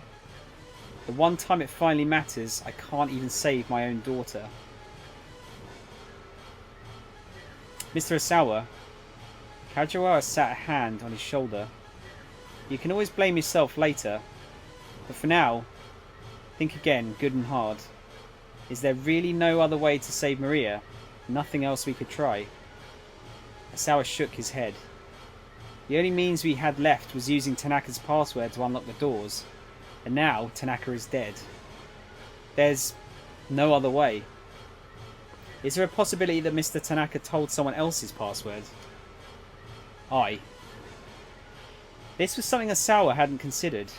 Was there anyone Tanaka might have shared his password with? Only one person came to mind. Well, yes. There may be someone. You're referring to I, sir? Kajiwara cast his eyes down. You figured that out then? Yes. Back during the commotion over that listening device. A necktie clip isn't typically the sort of present one gives to one's husband's co-worker. And yet, although some might consider it somewhat inappropriate, Mr. Tanaka was wearing it as if it were a matter of course, which implies something about their relationship.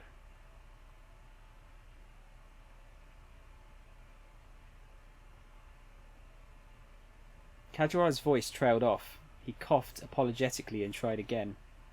I realise it's an awkward situation, sir, but please check with your wife. Even if I does happen to know the password, that does us no good if Maria gets quarantined someplace we can't reach her. I understand, Mr. Asawa. I'll bring Maria to you then.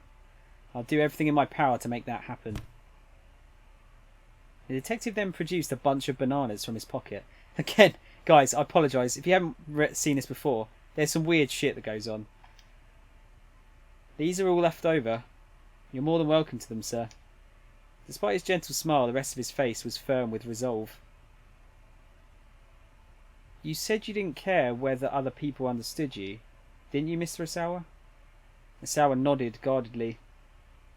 At the risk of being presumptuous, sir, I understand you, Kajiwara said. I used to be quite the workaholic myself. You're just like me, innocent and awkward. I'll read that in a second. Question, how long is this? Tron, I don't know how much we've got left to do. But we're quite close to the end now. I'm not going to do it all tonight. I think what I might do is... What's the time now? 10:05.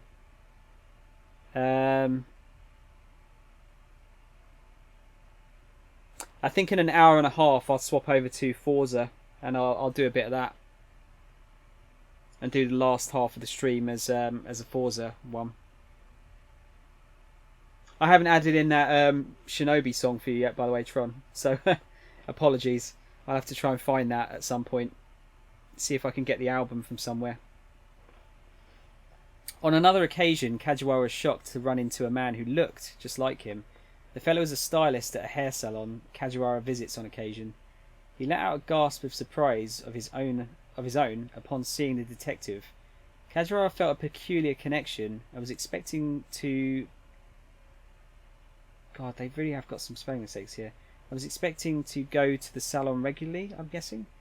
When the stylist asked what he did for a living and Kajiwara answered honestly that he was a detective, the other man's face went pale and he bolted out of the building. Kajiwara never saw the man again after that. Calling yourself innocent, huh? How modest of you.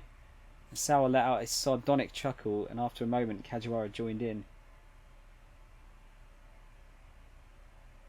The next time I see you, Mr. Asawa, I'll have Maria with me. The detective gave a slight bow, then left the study, a look of determination on his face. Can't believe you didn't take a toilet break yet. I've only had like a pint or so to drink, dude. And I haven't broken the seal yet. It's when I break the seal, that's when things start to go bad. Asawa watched him. It's the same with like normal drinking. If you're going like drink like alcohol drinking, don't break the seal. Otherwise you'll be peeing every like fucking 5 minutes. Asawa watched him go with admiration. No matter what trouble arose, the man always looked for something he could do. He really was a fellow who knew how to hang tough. Compared to that, I'm just... Asawa couldn't even articulate his own self-disgust. And asking Ai about the password would also mean inquiring into her relationship with Tanaka. The prospect was daunting. Venturing into the emotional territory of another person was his weakest suit. He left his study but somehow found himself making his way to Maria's room, not Ai's. He realised that he hadn't been into his daughter's room since a certain rainy day years before. Now he stepped quietly inside and saw Maria's world laid out before him. A small photo was set atop her neat and tidy desk. It was a close-up of someone's hand doing a cat's cradle. Whose hands were they? From the skin tone, they didn't appear to be Maria's. Several more photographs were pinned to a corkboard that hung on the wall. There were snapshots of people and townscapes from the Middle East. One glance at them and Asawa felt like he was back there for a moment. The images weren't necessarily aesthetically pleasing, but they all looked like they'd been taken by a professional. When he spotted the last photo on the corkboard, I was going to say the cockboard there. Fuck. Last photo on the corkboard, however, he was certain that Maria had taken them all. The last picture was of Asawa himself. He was facing the camera, holding some luggage and flashing an awkward smile. It was a comical, affectionate image. He'd never known that photography was one of his daughter's hobbies. No, this went beyond a mere hobby. Did she perhaps aspire to be a professional photographer one day? She certainly had the aptitude for it, from the look of things. Maria, a photographer? As he mulled the idea over, Asawa felt his chest tighten. Right now it looked like Maria's hopes and dreams were about to be snuffed out. Her future consisted of bleeding to death a few short hours from now.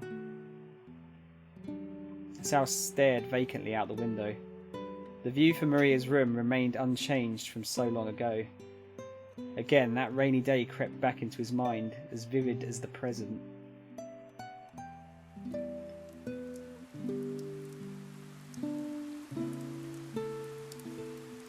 On that day, Asawa was dealing with some pressing business from work. He'd ensconced himself in his study, wrestling with some paperwork when Hitomi barged in, looking distraught. Maria's gone.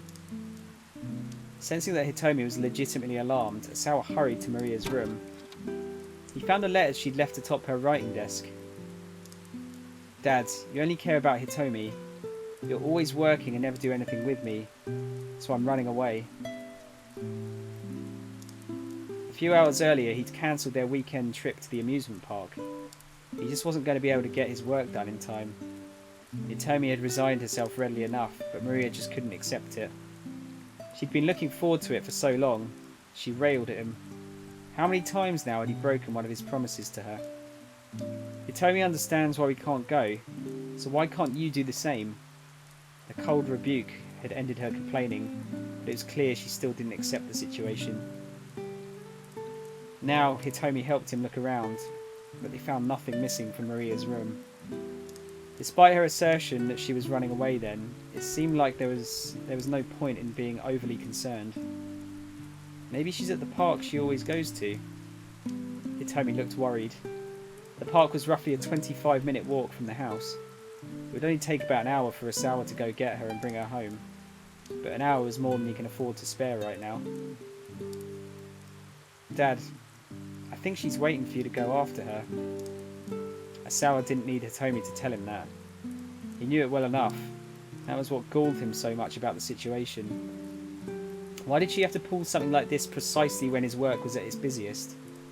He'd done everything he could as a father since his wife had passed away. Why couldn't his daughter see that? It's alright. Your sister will come back.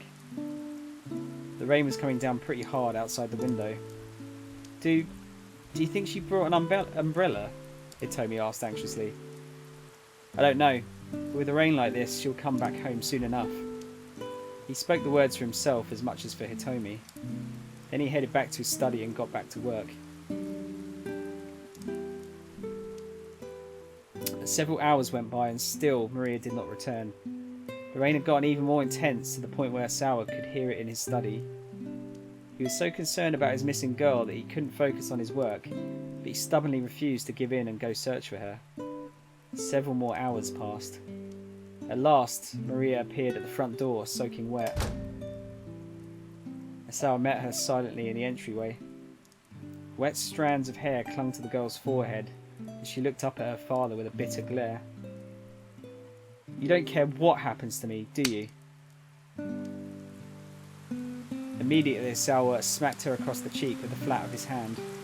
It was the first time in his life he'd ever struck anyone. He hadn't known such a violent impulse could exist inside him. Maria stood there, her hand pressed to her cheek. Tears welled up in her eyes. She began to tremble. On her lip was a small bead of blood. A flood of guilt and regret rose up inside Asawa, as if he just shattered some intricate piece of glasswork. How? How could I do such a thing? He clenched his shameful hand into a fist. And in that moment, he was afraid of Maria. Afraid that his daughter could bring such raw emotion out of him and make him do something so thoughtless. But even more, he was afraid of how stunted he was as a human being. Was someone like him really fit to be a parent? What kind of future could Maria and Hitomi hope for with a father like him? That was why he'd married Ai as Makino had proposed. Having a mother, he'd decided, would help keep his family together despite their sad excuse for a father. But in so doing, Asawa had dug a psychological ditch between himself and his daughters. A deep ditch, so that he could keep his daughters from being hurt. So that he wouldn't hurt himself. Tron, come on, man. It's touching. Or is my are my bedtime stories putting you to sleep? Now, Asawa was staring across that ditch, wondering if it was too wide to leap. He thought back to his earlier exchange with Kajiwara. If you get angry, you show it. If you get sad, you show it. It's human nature to let other people know how we're feeling, after all. Well, yeah, Tron, you're showing how you feel right now, aren't you? But But what if doing that hurts the other person? That's when you apologise, sir. Yes, that was right. He needed to apologise to Maria for what he'd done that day. It still wasn't too late. It's never too late. When it comes to family, there's no such thing as game over. He recalled Pretty Honey's words. He needed to apologise to Maria, and so he needed to ask I for that password. I'm waiting for it. I'm waiting for it. Asao was going to have to face his wife. Oh no. She is a horrible bitch though. Right, that should be the jump that we had from Minarakawa, I think. So we'll carry that on. Think about that, you show... Think about that, show how you feel, even if you think you aren't. Yeah, I suppose, I don't know, some people are better at hiding it than others, I think. They reckon?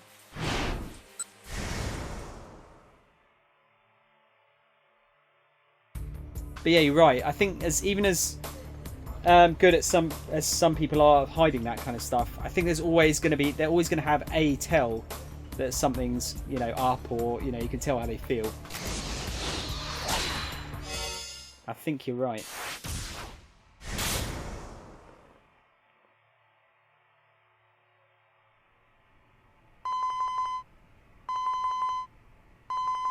Asawa's phone rang and Minarakawa's phone number popped up on the LCD display. The reporter must have finished looking into the matter Asawa had asked about. Mr. Asawa? Sorry to keep you waiting. How did it go? Well, I looked into the background of that story you asked about, and I learned who it was your wife was dating. Who was it? Asawa asked immediately. There was a brief pause. Mamoru Tanaka. I see. Finally, he had proof positive of a relationship between I and Tanaka. Now more than ever, it was no time to waver. No matter how painful the reality was, it was also true that if they hadn't been dating, there would probably be no way of saving Maria. So, Minarakawa said, what was this big thing about disrupting the power balance of the world all about? There's something I need to take care of on my end first. Once I'm finished, I'll tell you everything. Yeah, that's fine. Things are pretty hectic on my end right now anyway. Asawa had expected Minarakawa to put up more of a fight. He'd figured a reporter for 4-Star General Gossip would be a bit more persistent. Oh, by the way, there's one other thing I wanted to tell you, Mr. Asawa. Asawa could practically sense the finger pointing his way from the other end of the line. Don't be too angry with your wife. All too often in this world, people let their anger get in the way of solving their problems. You may have a point. Asawa let out a wry chuckle. Alright then, I'll call you back later. Some people are more astute than others and can't catch it. Yeah, I'm not very good at catching it on people. Depends like how long I've known them for. You know, family, it's obviously quite easy to do. Most friends I can tell as well, but like random people, not great at picking it out sometimes. Asawa found Ai standing by herself in the yard. She kept her back to him as he approached. May I have a moment? He asked quietly. What? Still, she didn't bother to turn around. There's something important I need to talk to you about. I'm not in the mood right now. Please, I realise you're upset about Tanaka's death, but... At the mention of Tanaka's name, I slowly shook her head. Don't. Just tell me what you want. Hurry up and get to the point. Asawa tried to move closer to her, but she pointedly kept her distance. Right, what do we go for? This was no time to mince words. Did Tanaka give you his password? Or B, there was something Asawa needed to hear for himself before this went any further. Were you in love with Tanaka? I think we kind of need to go for that one, rather than A. I feel like if we just ask her for the password, she'll just clam up and won't give us the answer. There was something Asawa needed to hear for himself before this went any further. Were you in love with Tanaka? What are you talking about? Asawa frowned. Why did you marry me? He asked. You've got to be kidding. This is the important discussion you wanted to have? Did you ever love me? I let out a joyless chuckle. Love? I'm amazed to even hear the word leave your lips. There was a note of challenge in her voice. Let me ask you the same question. Did you ever love me? To be honest, I married you because I thought my daughters needed a mother. Wow. I let out a weary sigh. Some of the combative tension left her shoulders. That really is honest, she said. So I guess I should be honest too. I married you because my father asked me to. He wanted to chain you down so you didn't leave for some other company. And you were okay with marrying someone for something like that? For something like that? You really have no idea how much you're worth, do you? The value of one woman's life versus the potential profits your research would bring in. There's no comparing the two. If it meant that Koshi Pharmaceutical could monopolise your talents, then what did it even matter what I wanted for myself? There was something akin to desperation in Ai's words. Wow, I'm actually feeling really bad for her right now. Now that she's put it like that. And so you sent me those threatening emails too? What? I looked at him in shock. He knew he'd guessed correctly. You would go that far just to keep me tied to your father's business? That's right. I would. I bit down on her lip, hard. But what would you even know about how I feel? I'm sorry. Don't apologise. I shook her head vehemently. I'm not the victim here. You say that, but isn't it because of me that you and Tanaka weren't able to stay together? I began to tremble. Her secret was out. When did you figure it out? She asked. Earlier today. That tie clip. Heh, right. Not the sort of gift one gives to one's husband's co-worker, is it? Even if it was a listening device. Ai's smile was bitter with self-depreciation. Self-deprecation, sorry. Asawa couldn't help but pity her. Even Tanaka must have suspected that she placed the company's profit above all else, if she'd go to such lengths to protect its interests. It was like she'd given up her entire life just for that.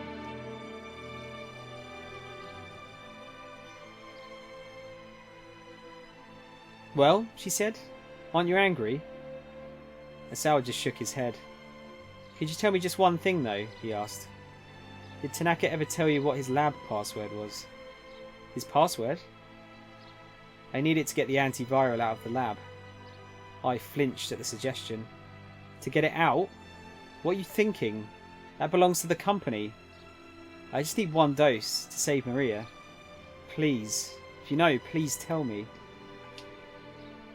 I don't know it. Ai's voice was barely a whisper. Asawa looked his wife right in the eye. You're telling the truth.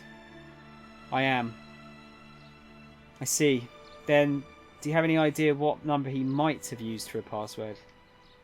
I shook her head silently, then turned her back to her husband once more. Tanaka hadn't given Ai his password. Asawa's last chance had gone up in smoke. He let out a long, shaky breath and shut his eyes shut his eyes tight. Was it true? Was there nothing more he could do? Where's he going to get the number from? Right, we're going to have to do someone else's thing here. Luckily, I think this chapter might be shorter than the other. Well, no. Now that I've said that, it definitely won't be. But yeah, I'm going to stop in about an hour and a bit and we'll swap games. Let's go to Aichi. Wait, why is that not working? Why would it not let me go around the other way? Oh, there's a gap there. Okay.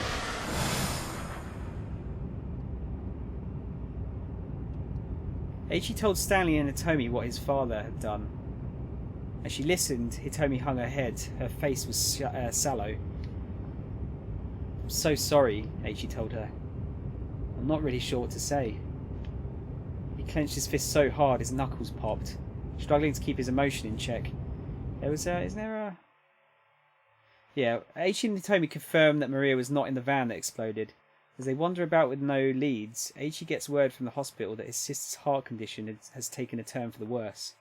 He and Hitomi race to the hospital where they run into Jack Stanley. Stanley announces that he's taking Hitomi into protective custody. Suzune's attending physician arrives and tells Aichi about a phone conversation he had with Aichi's father, Daisuke.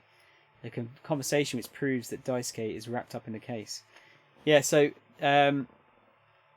Hitomi's sister Maria has the blood type that Suzune needs for her heart transplant. So Aichi's father is trying to kill Maria so that they can take her heart, basically. So if I were rendered brain dead, you could help your sister, Hitomi murmured.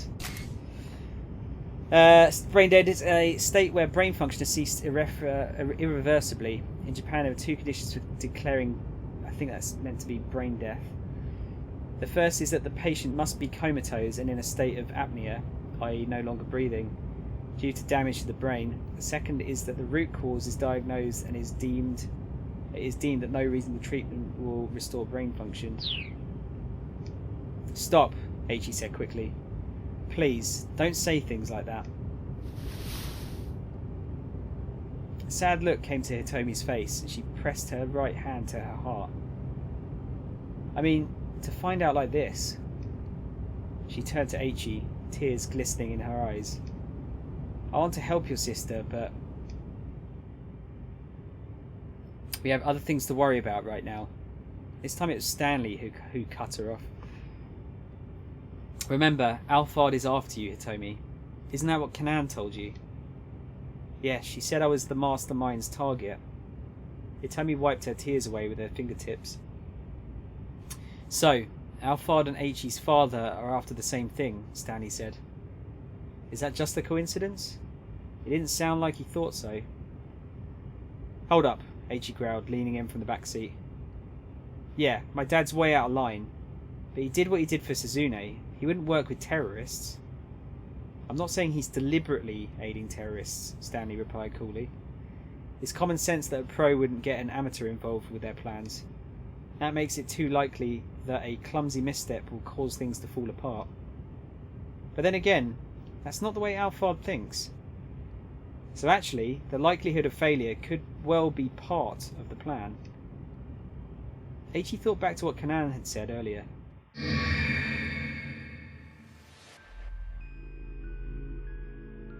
If you achieve your goals using accidental means, the outline becomes blurred and it makes it harder for anyone outside looking in to grasp what the actual plan is.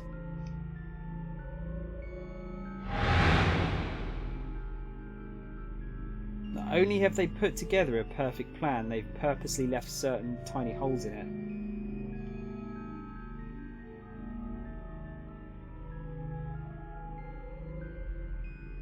So if we assume the plan has failed, this slip-up might be exactly what Alphard wants, Stanley muttered. Sort of an intentional hole then, Aichi said. Stanley snorted. Kanan told you guys that too, huh? If that's the case, then you really are a fool. What did you just call me? Aichi barked.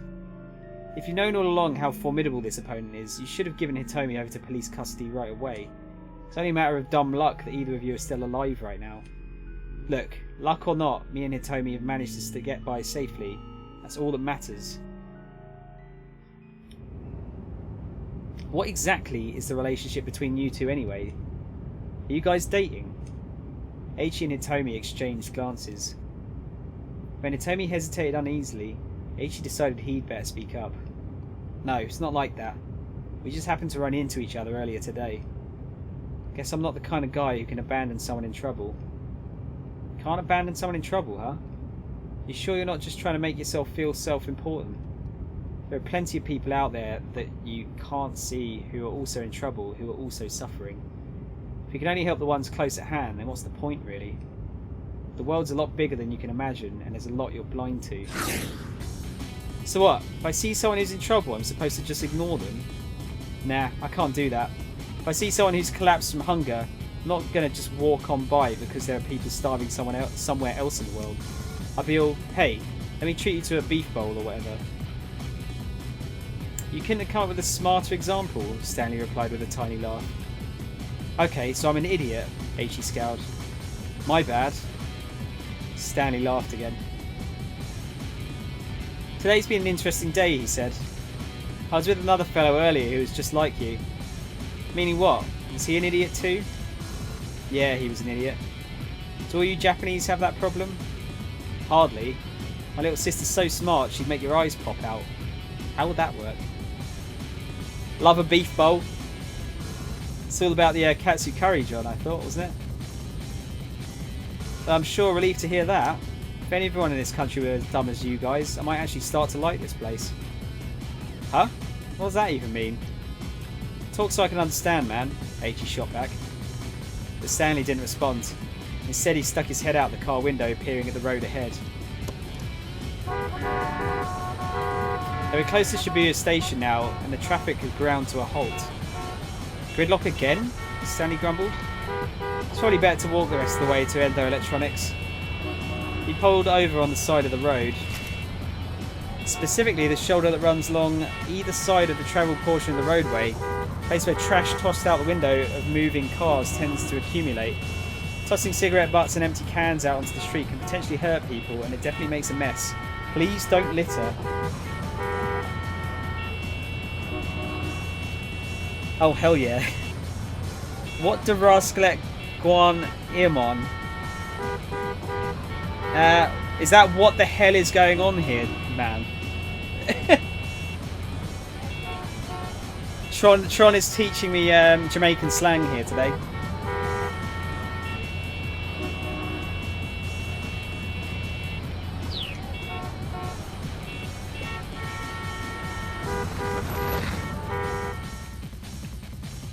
Okay, cool. Yes! My Jamaican slang level just went up. H.E. got out of the car, feeling his guts knot up with worry.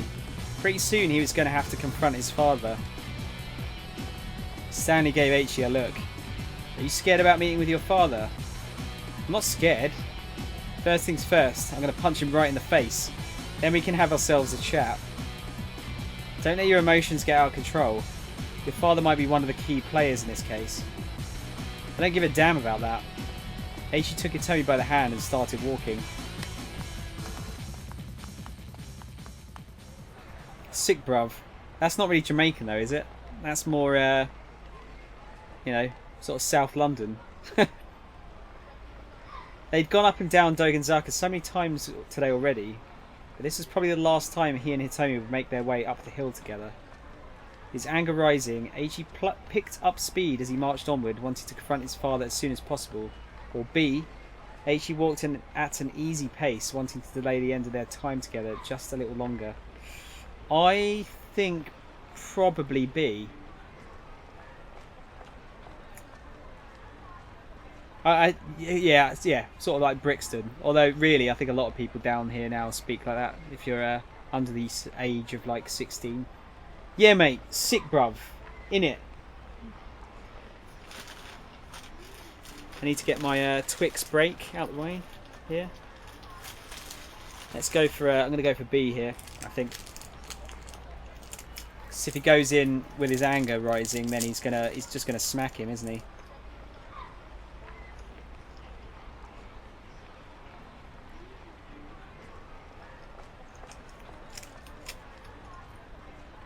Class pants.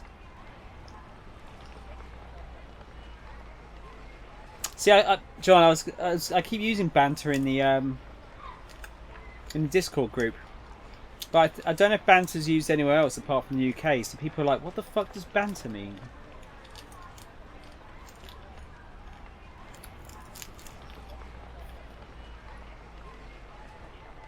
I'm not trying to be funny, but y'all sound the same to me. John, if I show you a video of all the different types of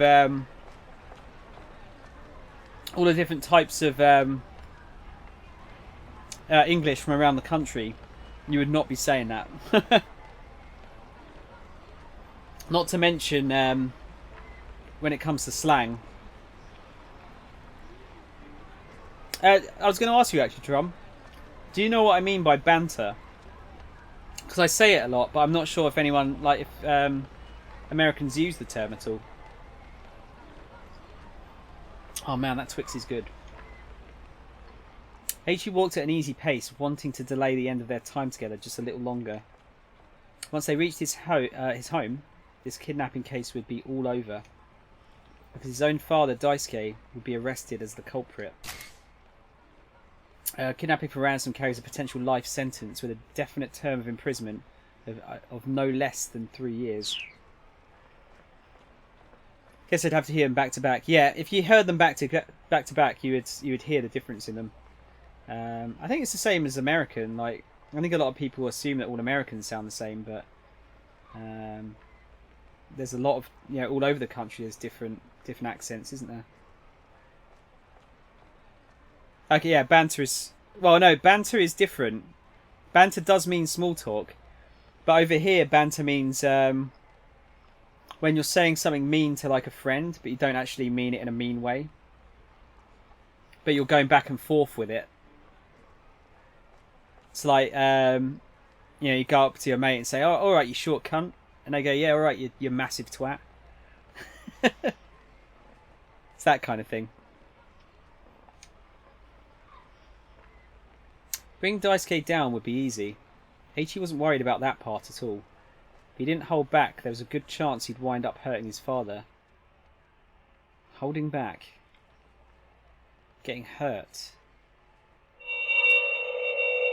Has he had a revelation? Roasting. Yeah, it's basically roasting, yeah. Cheeky bants. Snapping I've not heard. Yeah, roasting I've heard, not snapping though.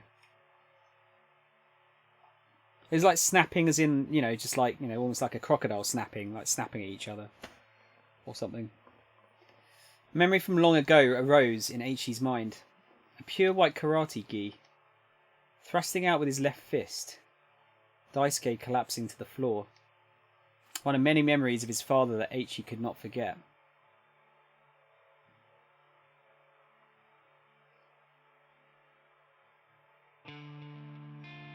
Kneeling before the memorial altar of his mother Katone, H.E. wept uncontrollably. He clutched his ohajiki tightly in his hands. A toy made of small coin-shaped glass beads, somewhat similar to marbles.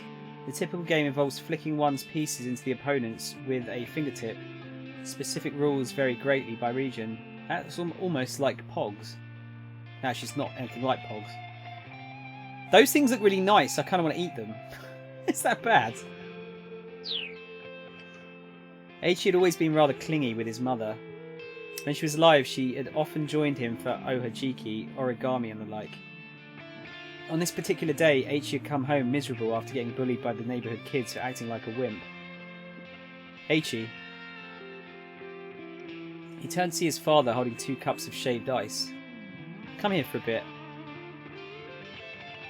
They sat on the stairs together, eating their sweet frozen confections. You want to get tougher? Daisuke's words were soft and simple. How about you and me get together tougher together? H.E. looked up at his father, frowning in confusion. How are we going to do that? Well, for starters, how about we learn some karate? Karate? H.E.'s face twisted up unhappily at the idea. He couldn't even imagine himself punching or kicking anyone. He'll be alright, his dad said. I'll go with you, don't you worry. Daisuke flexed one of his scrawny arms. His biceps bulged up the tiniest bit. H.E. was well aware that his father wasn't much of an athlete. There had been an athletics meet at his grade school. Even now the memory of Daisuke tripping clumsily during the parent participation relay was burned into H.E.'s mind. A type of children's event where the parents who have come to watch their parents compete are asked to join in with them. Daisuke took part in the tug-of-war only to get tangled up in the rope and dragged over the line. H.E. was understandably disheartened by his father's embarrassing display. After eating the lunch his father had made for him, his spirits quickly returned. Daisuke had made rice balls that were clumsily oversalted, but Eiichi could tell how hard he'd worked to prepare them. Sweet guitar noodling. It's kind of a nice tune, actually, isn't it?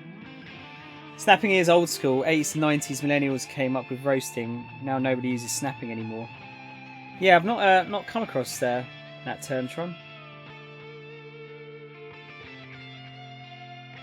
I think it sounds cooler than roasting though. I don't know, whenever I hear roasting I just hear like, it just makes me hungry, it just makes me want roast chicken. I guess. I mean, if you're going to be there. And so the two began training together at a local karate dojo. Eiichi put on his white gi and fastened his obi tightly. As he did so, he felt as if his feelings were being anchored in place as well. Ichi, ni, san. Eiichi's gi sleeves made a whooshing sound as he thrust out his fists in time with the sensei's chant. Even simple kata practice made him feel like he was getting stronger somehow.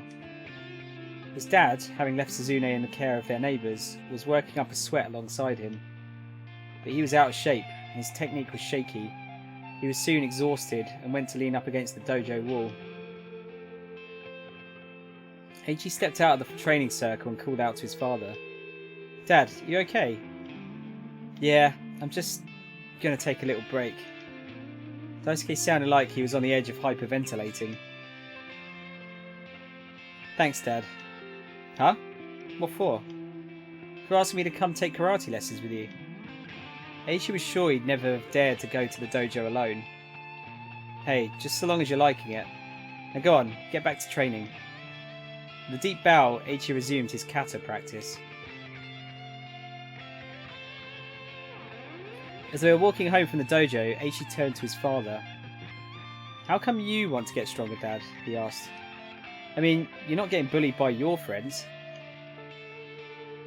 Daisuke was quiet for a few moments before answering. His words came out awkward and embarrassed.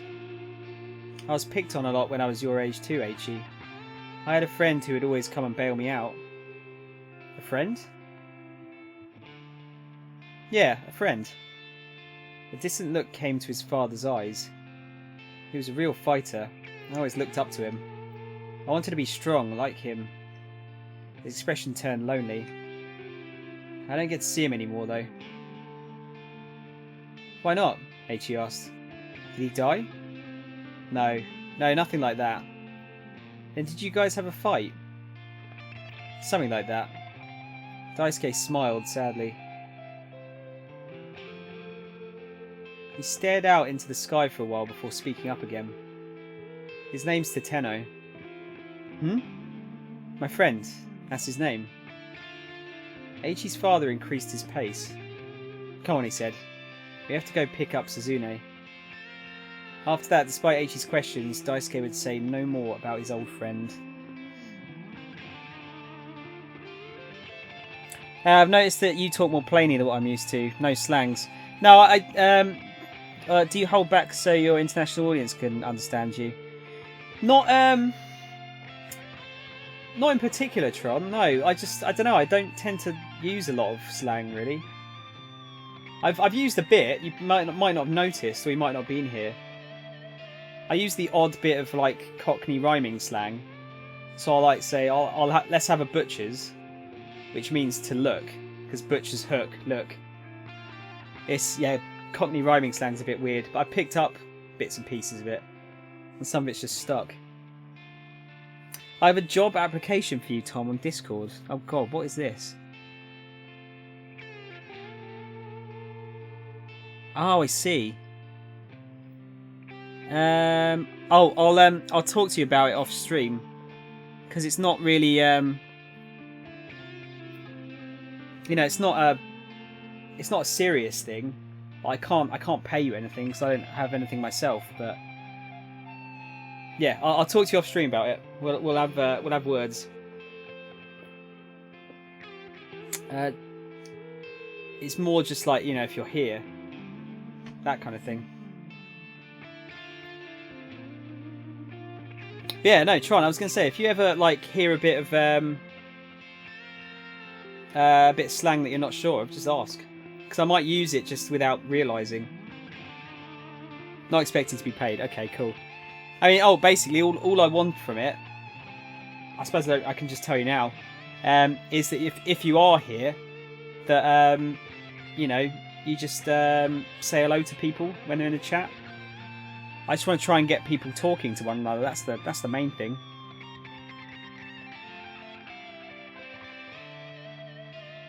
I thought it was the word you were looking for. Okay. By the time he was almost done with grade school, H had grown up fit and strong, almost unrecognisable from his younger self. Perhaps he'd had the physical knack in him all along. He was chosen as the representative for the boys' karate team, even managing to take second place in the national tournament. I know what a mod does, mate. Yeah, it's more like, you know, there's not going to be a lot of banning or anything like that. You've been a lot mods longer than you have been streaming. Okay, that's cool. You might have to tell me what to do then. All it'll be is because, yeah, I don't like to ban people immediately, like that guy that came in earlier and said kill myself.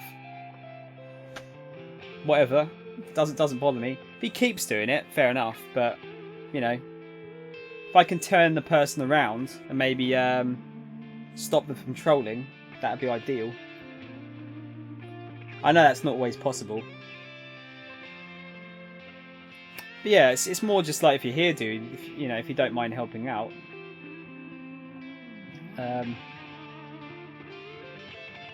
Yeah, because getting the chat talking, I think, is something that would really, really help. Like increase the viewers of the channel. But again, you might be able to tell me otherwise, perhaps. Nobody bullied Aichi anymore. One time, Daisuke suggested that the two of them do some sparring. Aichi may have been a national competitor, sure, but he was still a grade schooler squaring off against an adult. His father had been training for close to 2 years now as well, and his confidence had grown accordingly. Aichi was excited to be able to face off against his old man. Early on in their karate training, Aichi's kumite had seemed rather hopeless. He'd been shocked that his out-of-shape father was able to overpower him, but also pleased to get a sense of how strong the man was. This time, Aichi thought, he might well lose again, but he was going to go all out. As they adopted their fighting stances, Daisuke's face was full of confidence. The instructor gave the signal to begin, and Aichi opened with a sharp low kick. Daisuke didn't guard against it. The blow caught him in the thigh. It looked to Aichi like he'd allowed himself to take the hit, not fearing the effect of a child's kick. Aichi proceeded to unleash several more low kicks to the same spot. Bit by bit, Daisuke's face revealed his discomfort. Finally, he yanked his leg away. That was when Aichi realised his father wasn't letting himself get hit on purpose. He was just unable to keep up with the speed of his son's footwork. If that was the case, Aichi felt bad about exploiting his dad's weakness, who decided to leave his leg alone. Instead, he aimed a punch at his father's midsection.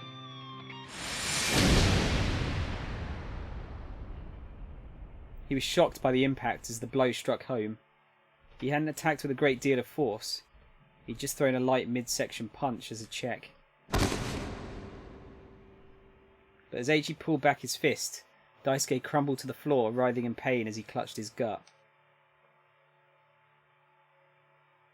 Aichi stared in disbelief at his own hand. That was the last day that Daisuke went to the dojo. I know the 3-step rule for timeout ban, but we can chat over it on Discord. Now I'm going to head off to sleep. Hear from me on Discord. Good night. I'm not even trying to Google it. I don't know what it means. Probably some kind of slang. What's this? Pom-pom. I don't actually know what pom-pom means. I would guess it would mean, like, it's a good thing, because, you know, pom-poms would suggest cheerleading, I guess. But yeah, no, oh, thanks, man. I appreciate the offer, dude. I'll talk to you in Discord later on. I'll ping you some messages later.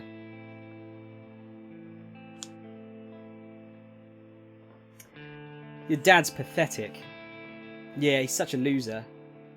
Aichi was on his way home from practice and some older students from the dojo had started ribbing on him. Oh, pom-pom means shit, okay. Shit. Well, there you go. I still need to learn some things, Tron. But what did you just say? These kids were middle schoolers, but Aichi wasn't about to back down. He thrust out with a quick punch, stopping it just short of one boy's nose. Go on, say that again. I'll kick your ass. The older boys went pale, then took off and ran. But this small victory did nothing to bolster Aichi's spirits. His father had looked so small and lonely, heading away after quitting karate. But Aichi didn't think there was anything pathetic about that. Sure, maybe by now he was better at karate than his father, but really, what difference did that make? In growing stronger, he'd learned something. Using force to win out over someone else didn't mean anything. Strength alone didn't determine a person's worth. Aichi loved and respected his father for going to the dojo with him. Beating him in a karate match didn't change the way he felt.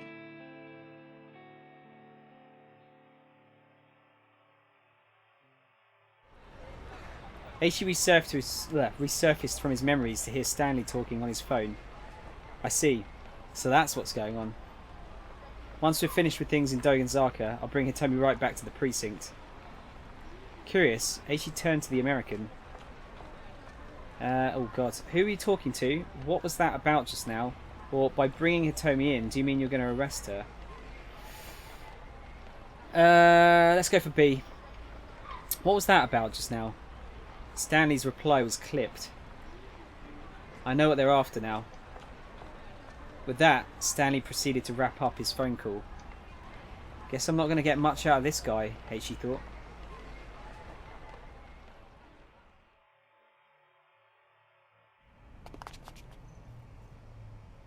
By now they could see Endo Electronics up ahead.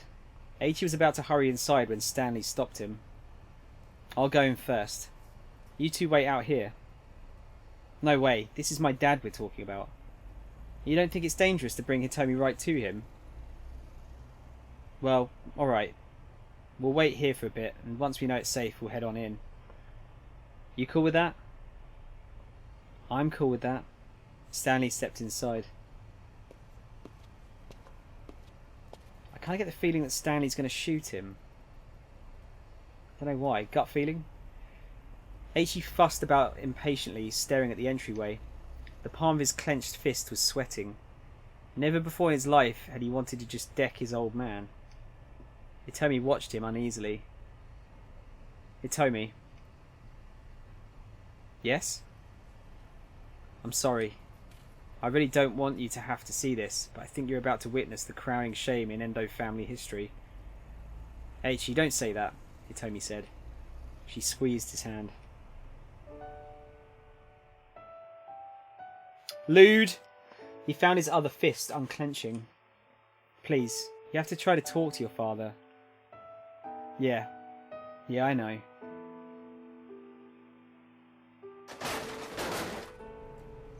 Suddenly there was a loud crash from inside the building. The time for waiting had passed. Let's go! Aichi and Hitomi raced inside. Barging into living quarters without bothering to shed his shoes, he heard his father's voice coming from the workroom. Dad! Aichi hurried through the workroom door and saw Stanley, holding his father pinned across a desk. Let me go! Please, let me go! Daisuke thrashed both of his legs. Stanley, please, let my father go. I want to talk to him. Stanley snorted dismissively, but did as he was asked. Daisuke stood up, rubbing at a sore wrist. I can't tell if Stanley's good or bad yet. It doesn't seems like he was initially bad, but I don't know now. I can definitely hear this difference with the Scottish accent though, now I think about it. But even the Scottish accent has like different there's a couple of different Scottish accents. Some of them are like nigh on impenetrable as far as understanding them. And they use way more slang than we do. Irish is the same. Like Northern Irish and Republic of Ireland sound totally different. And then different parts of Ireland again can sound different again. Then you got Wales. Wales, I don't know if Wales has regional accents actually. Huh, interesting. Not really looked into that. Dad, please, you have to tell me. Where's Maria? Maria? What are you talking about? Daisuke wouldn't meet his eyes. Don't play dumb with me. Eiichi pointed at Hitomi. You know who this is, don't you? Hitomi Asawa, the girl you've been after. Maria is her sister. But Daisuke remains silent. You're going to pretend you didn't call the hospital?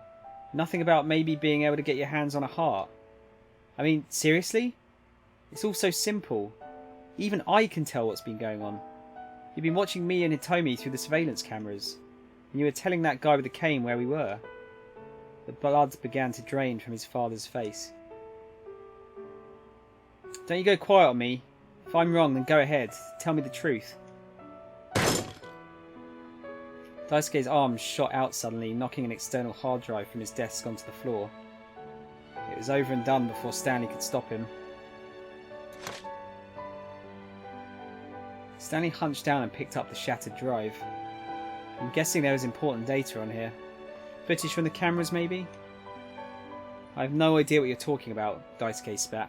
You can't do this to an innocent person, Dad, Eiichi shouted, grabbing his father by the collar. There was a sound of footsteps from out in the shop. Someone was quickly getting closer. Stanley grabbed Hitomi by the hand and pulled her back against the wall. Is it going to be, what's his name with the gun? Eiichi stiffened as he turned his gaze to the door.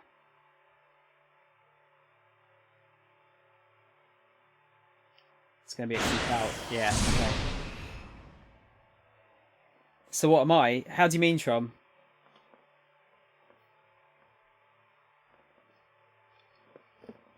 What region am I? Like, what region of England am I from? Right, so we've only got Kano left here.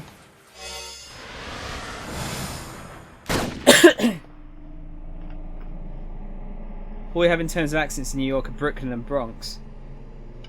I think, well, I live in the southeast of England. But like a southern English accent is probably what you'd call it, I guess.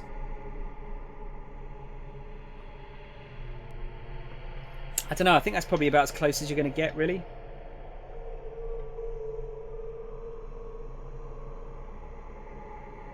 But yeah, have a look at have a look for a YouTube video. Hang on, I'll tell you what, I'll see if I can find one.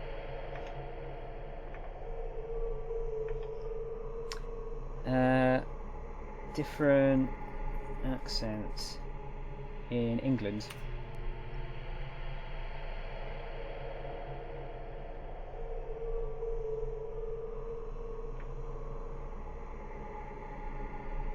Oh wow, there's a bunch of different ones here. There's one here that's 17 different accents. I don't know if it's any good, but might be worth a look.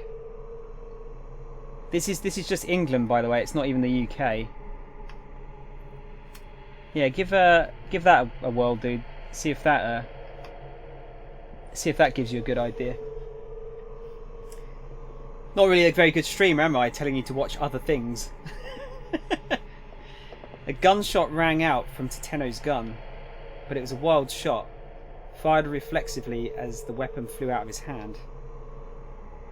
A figure had leapt from behind the water storage tank, kicking him in the arm that held the gun. Then, moving almost too fast for the eye to track, the newcomer delivered an elbow strike to Tateno's jaw. Kano didn't even have the chance to fire his gun. Before he could react, Maria's kidnapper was already laid out on the ground. Without so much as looking back, the girl bolted down the stairs. "Maria!" Kano shouted. He started to chase after her, but a bright glimmer in the corner of his eye stopped him in his tracks.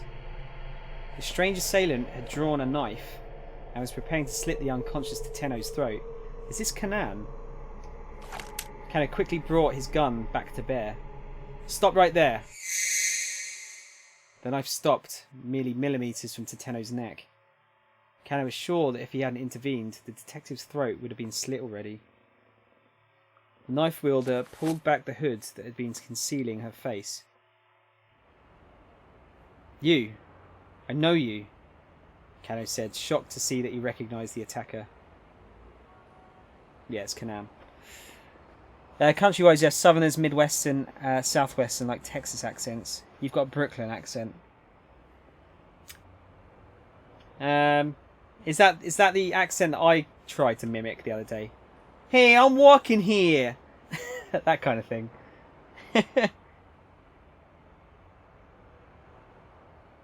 It's not heavy like the ones you hear on TV, okay.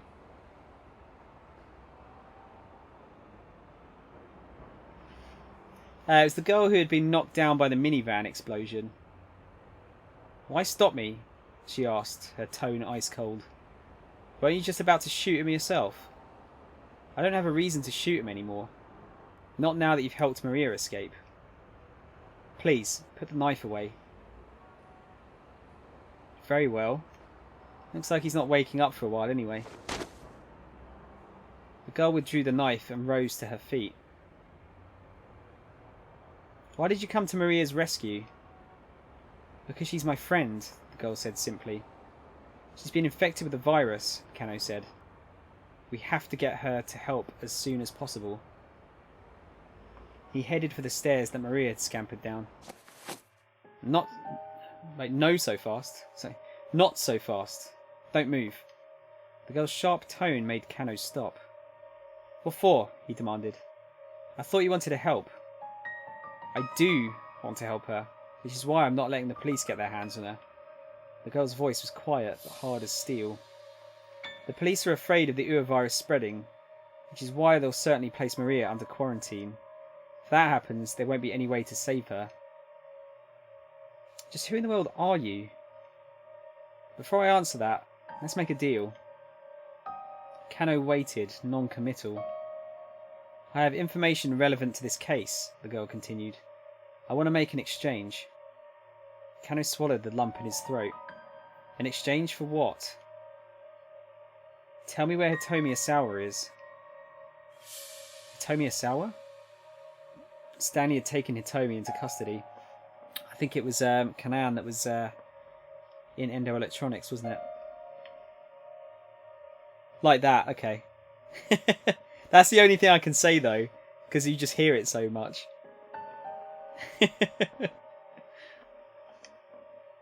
Kano could probably get in touch and ask him where she was, but why do you want to know where Hitomi is? Do we have a deal or not? The girl looked like she was in no mood to argue. Still, if she knew about the Ua virus, she was probably telling the truth about having information. But it was a violation of police policy to leak information on any investigation to a third party.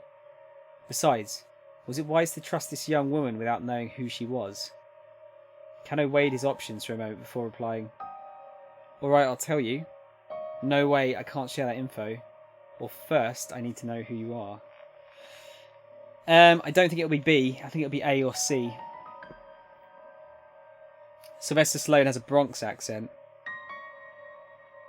The one you tried to mimic, that's how Brooklyn Italians speak. Okay. It is amazing how many different accents there are.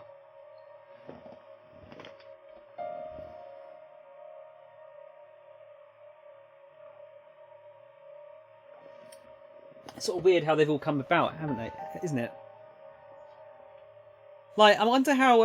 actually, how did the American accent come about? Because obviously that would have had to originate from somewhere. Like the basic American accent is what I mean. Like the tone.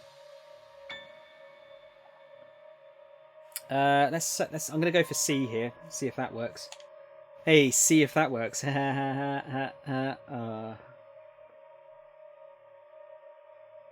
Tron, I've never seen The Godfather. I know it's really bad. It's one of those films that I've never got around to seeing. I own it.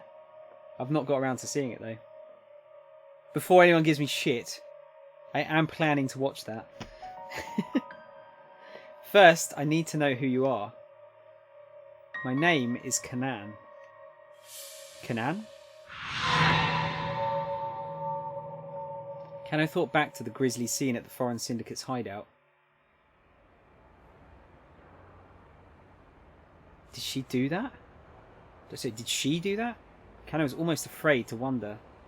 As if sensing his unease, Kanan spoke up, her voice low and calm.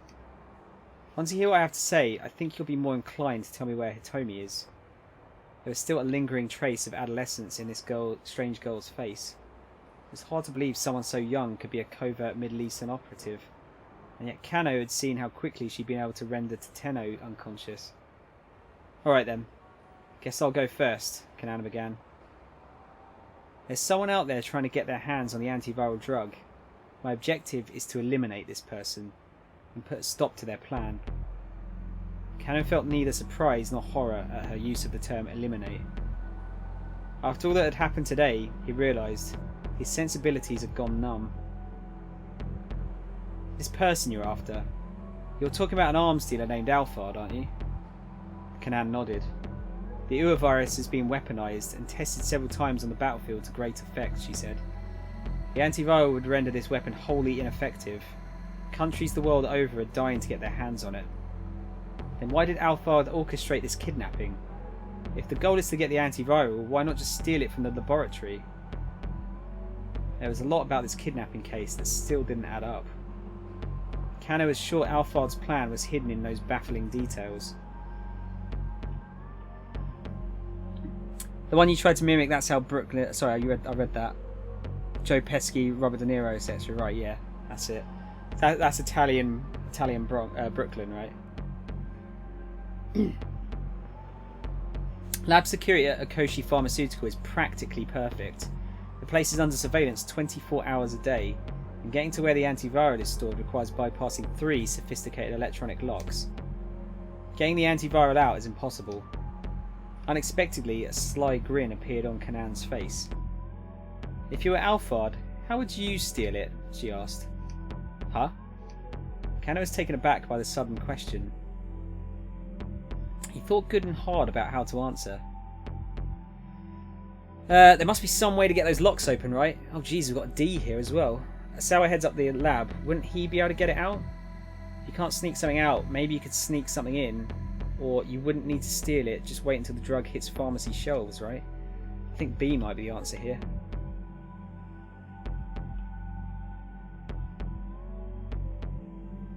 Louisiana, yeah. Is that like sort of like New Orleans sort of accent? Is that right, Tron?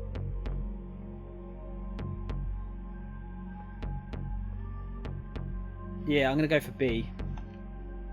Asawa heads up the lab. Wouldn't he be able to get it out? No. Accessing the storage facility requires the authentication of both Kenji Asawa and Mamoru Tanaka. It's impossible even for one of them to gain entry alone. That's right. Stanley had mentioned the same thing. The lab security also performs a thorough body search at the building's exit. This ensures that employees can't sneak materials out on their way home from work. That level of security was perhaps understandable. Kano tried to think of other ways to gain access to the drug, but none came to him. 6 days ago, Alphard injected Hitomi Asawa with the Ua virus. Oh wait, that'd be how to get it out, is in her bloodstream. So Hitomi has the antivirus in her bloodstream currently. Basically French, yeah. It's got like a French like twinge to it, doesn't it? What? The tale had taken a sudden and very unexpected turn. So it wasn't only Maria who had been infected, but Hitomi as well? And 6 days ago at that. Wait, hold on. Hitomi Asawa was perfectly healthy earlier today. So that must mean... Exactly. Kenji Asawa administered the antiviral to her. An unsettling thought occurred to Kano. It was supposedly impossible for Asawa to access the antiviral all by himself. But if he'd been able to give it to his daughter all the same, then that had to mean... He needed Mamoru Tanaka's help to do it, of course, Kanan said. Which is why Alphard bribed Tanaka ahead of time. So that's what happened. Tanaka had been paid off to inject Hitomi with the virus. Getting Asao to take action at that point wouldn't have been difficult. But why go to such lengths to get the antiviral administered to Hitomi? Why would Alphard have Hitomi infected with the virus only to then have her father cure it? It's been roughly a week since she was given the antiviral. The DDS is still in her body. The what? Essentially, taking blood from Hitomi Asawa now would allow someone to extract minuscule amounts of the antiviral. Yes! My hunch was correct! Kano was stunned. Suddenly all these seemingly unrelated threads were beginning to form a pattern. So, since getting the antiviral itself out of the lab wasn't an option, Alphard must have thought of using a human vessel, he murmured. Which means the thing that Alphard's really after is... Kanan nodded. Yes, Hitomi's blood, she finished. Alphard specifically requested that Hitomi make the ransom handoff, Kanan said. Additionally, the crime syndicate was hired to carry out a relay with the attaché case containing the ransom money. This would disrupt the investigation and distract the police, allowing the kidnappers to target Hitomi in secret. Wait, no. Hold on. There was something about this story that still made no sense to Kano. Tell me this, he said to Kanan. Why not just kidnap Hitomi in the first place? Why not use Tanaka for the vessel instead of Hitomi? Or was there really no other way to get at the antiviral?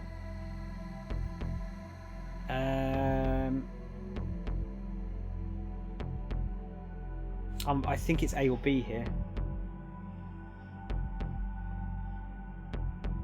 Maybe, yeah, probably A. That doesn't really make sense, does it? I mean, the only thing is you couldn't really kidnap her in the middle of nowhere. So it might be that one. I guess American accents are more diverse than I thought. It's probably more than I think. Other states may have accents in different sections like New York does. You could be right, dude. You could be right. I think New York's particularly, in particular though, is quite diverse, isn't it? Because a lot of people would travel over from other countries to America and end up there, and that's probably how you've got some of those accents, I would imagine. Sorry if I'm typing too much about this. I love learning about different cultures. Tron, do it, dude. I'm the same, dude. It's quite interesting. It's kind of cool, just like kind of teaching each other about stuff, isn't it? I'm gonna go for B, I think. Why not use Tanaka for the vessel instead of Hitomi? Tanaka could enter the lab along with Asawa and secretly inject himself with the antiviral. It didn't seem like that would be terribly difficult. A good question. Getting the antiviral the only goal, that would be the most expedient means of doing it. So then why use Hitomi Asawa? Kano asked. Kanan thought for a moment before answering. Tanaka may have objected to the idea of giving himself the drug. I hear that it can have some severe side effects. But she seemed unconvinced by her own words. Do you know why they targeted Hitomi? Kano demanded. I don't, but I'm sure there must be some reason. Alphard hadn't gone with using Tanaka, which would have been the sure thing. Instead they'd gone with Hitomi. Hitomi was injected with the virus, brought into the lab, and used to sneak the antiviral out. Now, the plan was to extract the antiviral from Hitomi's blood. Something about this idea still struck Kano as incredibly odd. So wait, why not just abduct Hitomi from the very beginning? Why kidnap Maria instead? Had the kidnappers mistaken Maria for Hitomi? Surely they couldn't have been so foolish as to abduct the wrong target. Or the girls hadn't got themselves mixed up, had they? Well, they had. We know that. Just realised I spelled Cajun wrong. Oh yeah, I wonder what that was. What you were spelling there, Tron. Sorry, I didn't ask. Oh gosh, fucking wrists are a bit stiff today.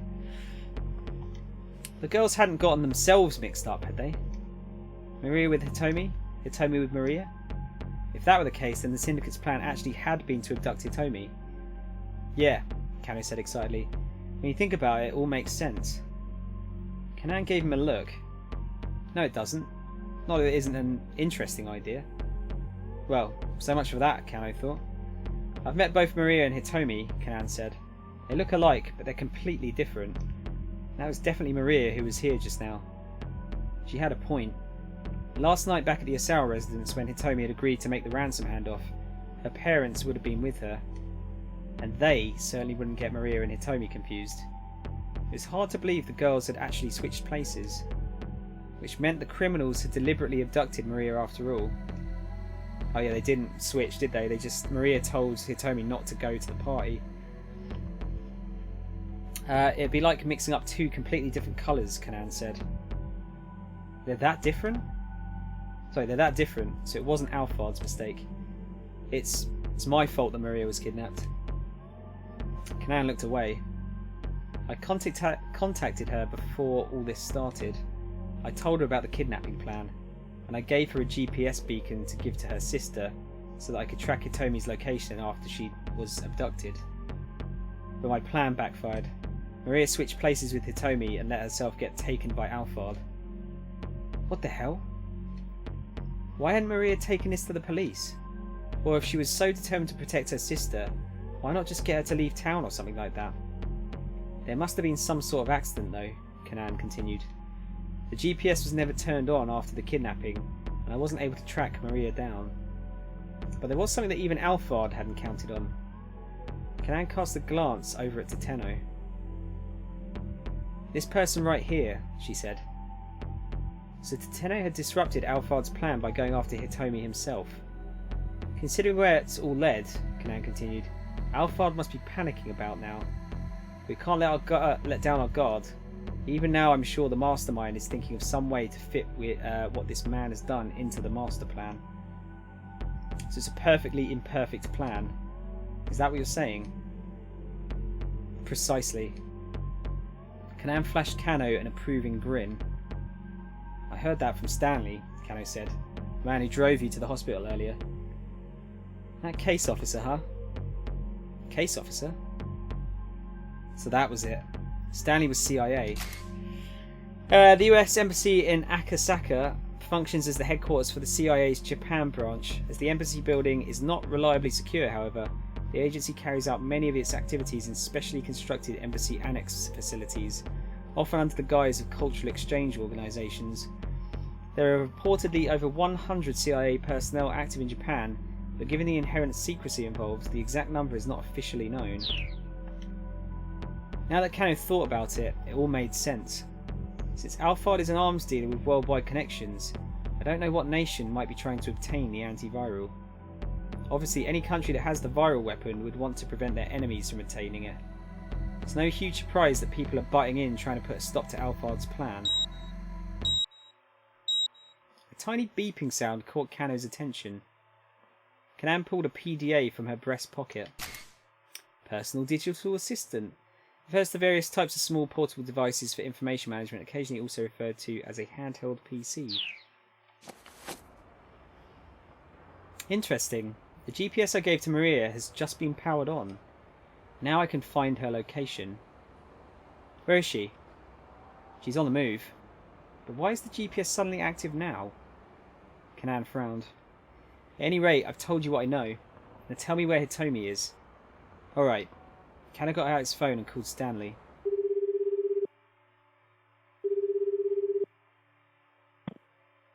The American was quick to pick up. What's going on? Where's Hitomi? We're on our way to Endo Electronics in Dogenzaka. Endo Electronics? Why are you going there? Kanan was familiar with the dilapidated old storefront. He had passed by the place countless times. Too long of a story. There's a lot that's happened, Stanley replied. How are things on your end?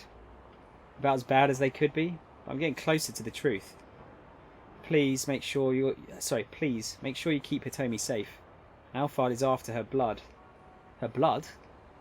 Kanan told Stanley what he'd heard from Kanan. I see. So that's what's going on. Once we're finished with things in Dogenzaka, I'll bring Hitomi right back to the precinct. Oh god, my eyes are itching all of a sudden. Sorry, Tron, I've just seen what you've posted. Let me read it. Oh, fuck. Like sharp pain in my eye. I was just thinking American history, and they teach us in school about Thanksgiving and such, but they don't teach us what happened after Thanksgiving. No, I mean, you know, I think a lot of countries are guilty of that, though, don't they? They give you kind of like the nicer bits of history. They don't teach you the nastier bits of history, do they?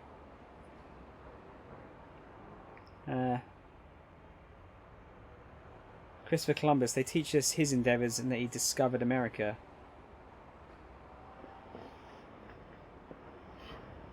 I'd say I don't know a lot about history. I'm always quite interested to learn more about it, though.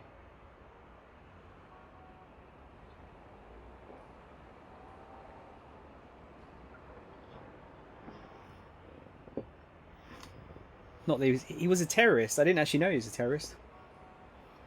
That's what I mean, though. Like they'll go over that kind of thing.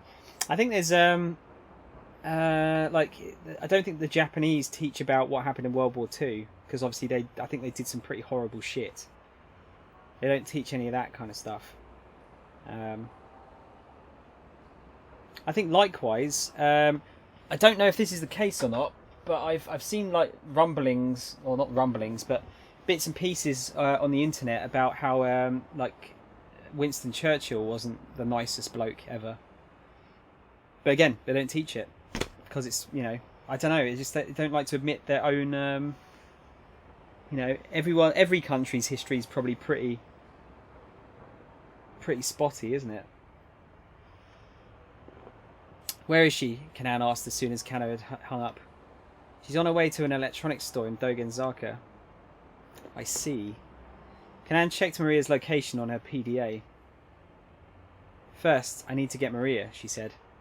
I'll get to Hitomi after that. I'm going with you. Be my guest. With that, Kanan was off and running.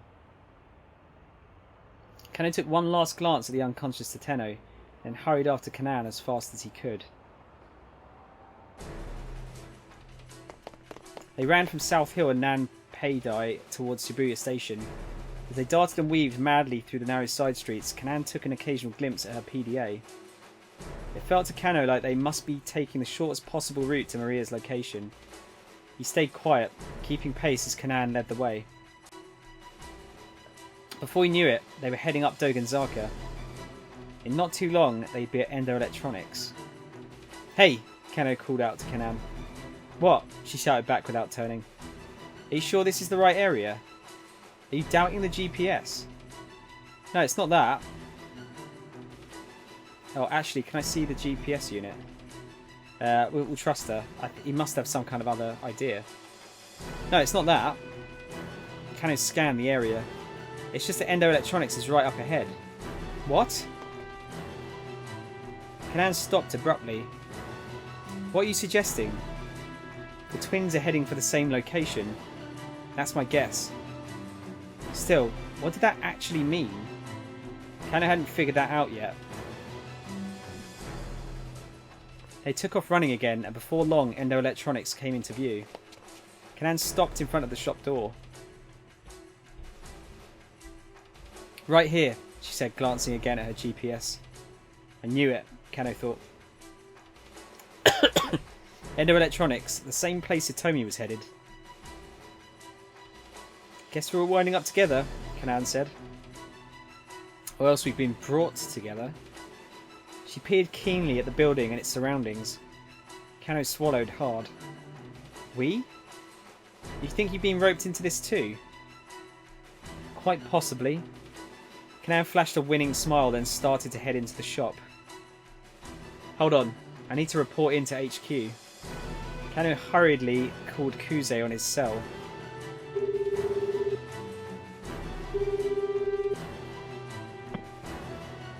Kano, what's going on? I've located Maria Sawa. Huh? What's that? Kuze's words came out as a surprised and childish yelp. Come on. Kanan's smile turned to a steely glare. Time is critical. He nodded silently back at her. Kano, what's the location? Kuze asked. Where are you? I can't say right now, sir. Please, just leave this to me. Hey, now just hold on. but Kano ignored the director's squawking and hung up.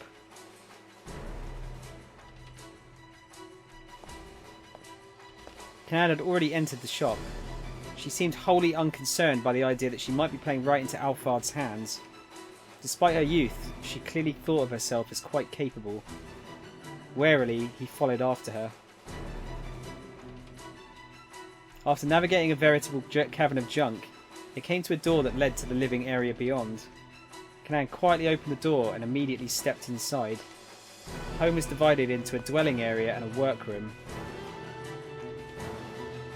A man's voice could be overheard from the workroom, raised in anger. "Don't you want to save Suzune?"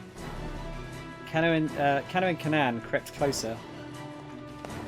Peering through the next doorway, they saw a tense confrontation in progress.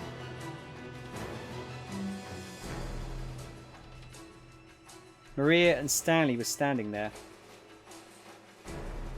Looking down at a middle-aged man who had restrained Hitomi with a stun gun pressed to her throat. "Dad, of course I want to help Suzune." A young man stepped into view, speaking to the older fellow. "But do you think this is what she'd want you to do?" Kano watched intently, tensing for action. There was so much at risk here. He was about to barge into the workroom when Kanan grabbed him by the shoulder. "Let's wait and see how this goes first," she whispered. He realised this was good advice. If they provoked the older man, things could very well take a sharp turn for the worse. They'd just have to hope the young man could talk him down. Right. Oh, I can't do that yet. Let's keep going. Can't. Okay. I'm going to stop that there. I think that's a good place to stop. And we'll change over to Forza, I think. So let me go full screen here a minute. Tell you what, this story's getting interesting. There we go. Okay, right, guys. Bear with me for just a sec. I'm going to change everything over to the Xbox. So I'm going to stop the stream and start it again, just so I've got a clear point of where the two games are, so I can upload them separately. Well, it's basically so I can upload them separately to YouTube. That's why. Yes, bear with me. I'll be back in just a minute or two.